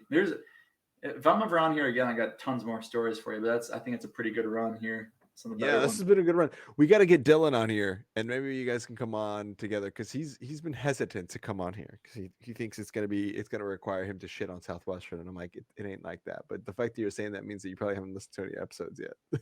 I'll convince him. I'm working on them now, so we'll get him. Yeah, and then we can come on and share some fun stories because maybe he doesn't want to go solo either. He mentioned he wanted to come on with Courtney, but Courtney's been on here before. Oh, gee, Yeah, yeah. Dylan. Courtney's episode was great. But yeah, man, that was crazy. If you want to hear the other murder story, Naomi James is another person that had some crazy like banana stories all over the place. I'll write that down.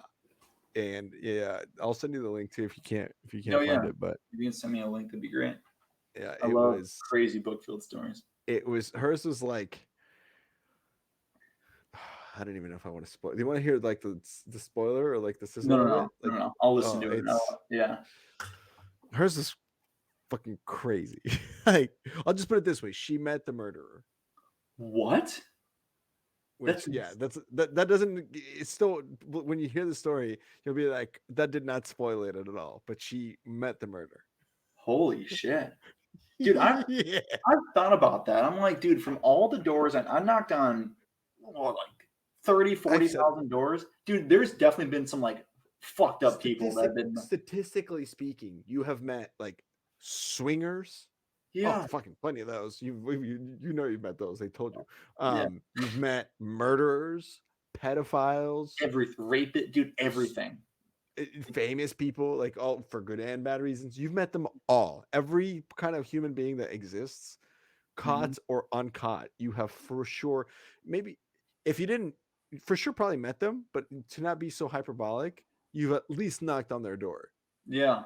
Oh You know what yeah. I'm saying? At the Yeah. very least, you knocked on the door of someone who either that week, that month before, or soon after murdered someone. Statistically speaking, you had to have Yeah, because you dude. knock on every door in a town. Yeah, I mean, yeah, you canvassed freaking 2 or 3 Everything. counties. Like everyone in that county, like there's no criminals. Like definitely. Because when you say you work territory tight, it means you've knocked on every possible door that had family in it. Yeah. And Yeah, in there's order to do murders that, of you knocked kids. on some non-families, and even like there's I have thought about this Me so too. many times where it's like if you knock on an average of you say you make 3,000 families a summer, which Mm, means you have to knock on probably like 10 to 15,000 doors a summer to even see those many people in person. yeah, And if you did four, like in your case, you did 6 summers, so is that 90,000 people? Like that's there's 90,000 doors. It's almost statistically impossible that you didn't yeah. The meet. numbers are in her favor of meeting fucked up people for sure. It's crazy. And at the same time, like also amazing people, right? Like the coolest, the next person to cure cancer, Yeah, probably, or something. dude. You know what I'm saying? Like everything, the whole spectrum of people you've met. 90, it only people can only repeat so many times, right? I was to close this, I was with Jacob Flores and my brother and his wife, Aisha, at the Nebraska football game. There was like 90,000 people, as like 85,000, some whatever, 90,000 for the sake of this, 90,000 people in attendance. And I'm like, and I told Jacob, I was like, dude, there's 90,000 people here. Statistically speaking, someone here has to have murdered someone. Yeah, And he's like, that's a fucked up thought. I'm like, I know, but it's true. like, yeah, it is. like if you stop and think, someone in this building has killed a person. Yeah. That's fucking crazy. There's some like situations you see that you like it's not It's good. Like it's bad. Yeah. there was an Amish Domestic dad I met. abuse.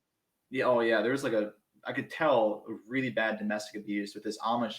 I like crushed it with Amish folks last summer, but there was this one guy who's like the head of the church, and you could like I met the wife, but you can tell because she like she's like submissive, doesn't make eye contact, like the way the dad would like or the Amish dad would like talk to her. I was like, this is I don't know what's happening, but it's messed up. And you like the lights were like dim too, like they just a dark area. That was like It's kind of sad. bad juju. Yeah, I was like, I Yeah. just want to And get you out of could here. tell. You're like, this is not a place I want to be. I met an incest couple, like a brother and sister who had a parents who were probably brother and sisters, but they're Jeez. sure. I mean, and you can see Oh, geez. Oh my by genetics that it was like, this is weird, and I'm God. gonna go. It was like just like really creepy. Yeah. Anyway, anyway, Yeah. I digest. More on this later. Story Hmm. for another time. Yeah. Oh man, brother. Well, we've had a blast. I've had a blast. I hope you had a good time. Yeah. This was great. We covered a Um, lot of different stuff here. yeah, this is awesome. We went all over. We went to Colombia, Pablo Escobar, fucking uh, Dave Rosen's dispensary. Yeah. Which, by the Ayahuasca. way, I can shout out. We talked about tripping ayahuasca, dog bites in the ass. You know, Everything. A couple fucking good murders, murder. pedophiles. Yeah, Uh, let's mom's see, hitting on you. cockology. Covered some of that. Cockology, swingers. I mean, we got You got we everything, ran man. it. We ran it. This one had it all. This one had it all. Yeah. Oh man. Well, on that note, guys, hey, I'm gonna get out of here. We're gonna get out of here. Thank you so much for being with us. Again, if this is your first episode and you're a book person, subscribe, like, follow, please support us. We are here for you guys. We're here to serve the alumni community, so we are proud of it. Make sure you share this episode with anybody that you know or that you think might find it interesting. Jacob Meyer, what is the best way people can get a hold of you if they want to learn more a little bit about family heritage or what you're doing or ayahuasca or whatever the fuck? How can they? What's the best way for people to contact you? I guess Instagram, which is at Jacob dash Meyer 33. I think I actually don't know my Instagram, so I guess nothing. Or Jacob. okay, how about this? If you want to get a hold of Jacob, get a hold of us, and then we'll put you in touch. That's the best way to do it. I got cool pictures of some of my retreat on Instagram, so that's cool. Yeah, hell yeah. Actually, So it's get a hold Jacob.Meyer18. That's what it is. Yep, Jacob.Meyer18. Okay. pretty damn Meyer, sure. Meyer, not Meier. Sometimes it's Mei. So Yeah. Jacob Meyer 18. Very cool, man. Well, thank you so much for being on here. We'll catch you guys on the next episode. And be sure, like again, please subscribe, like, leave a review. On that note, guys, talk to you later. Bye bye. See ya.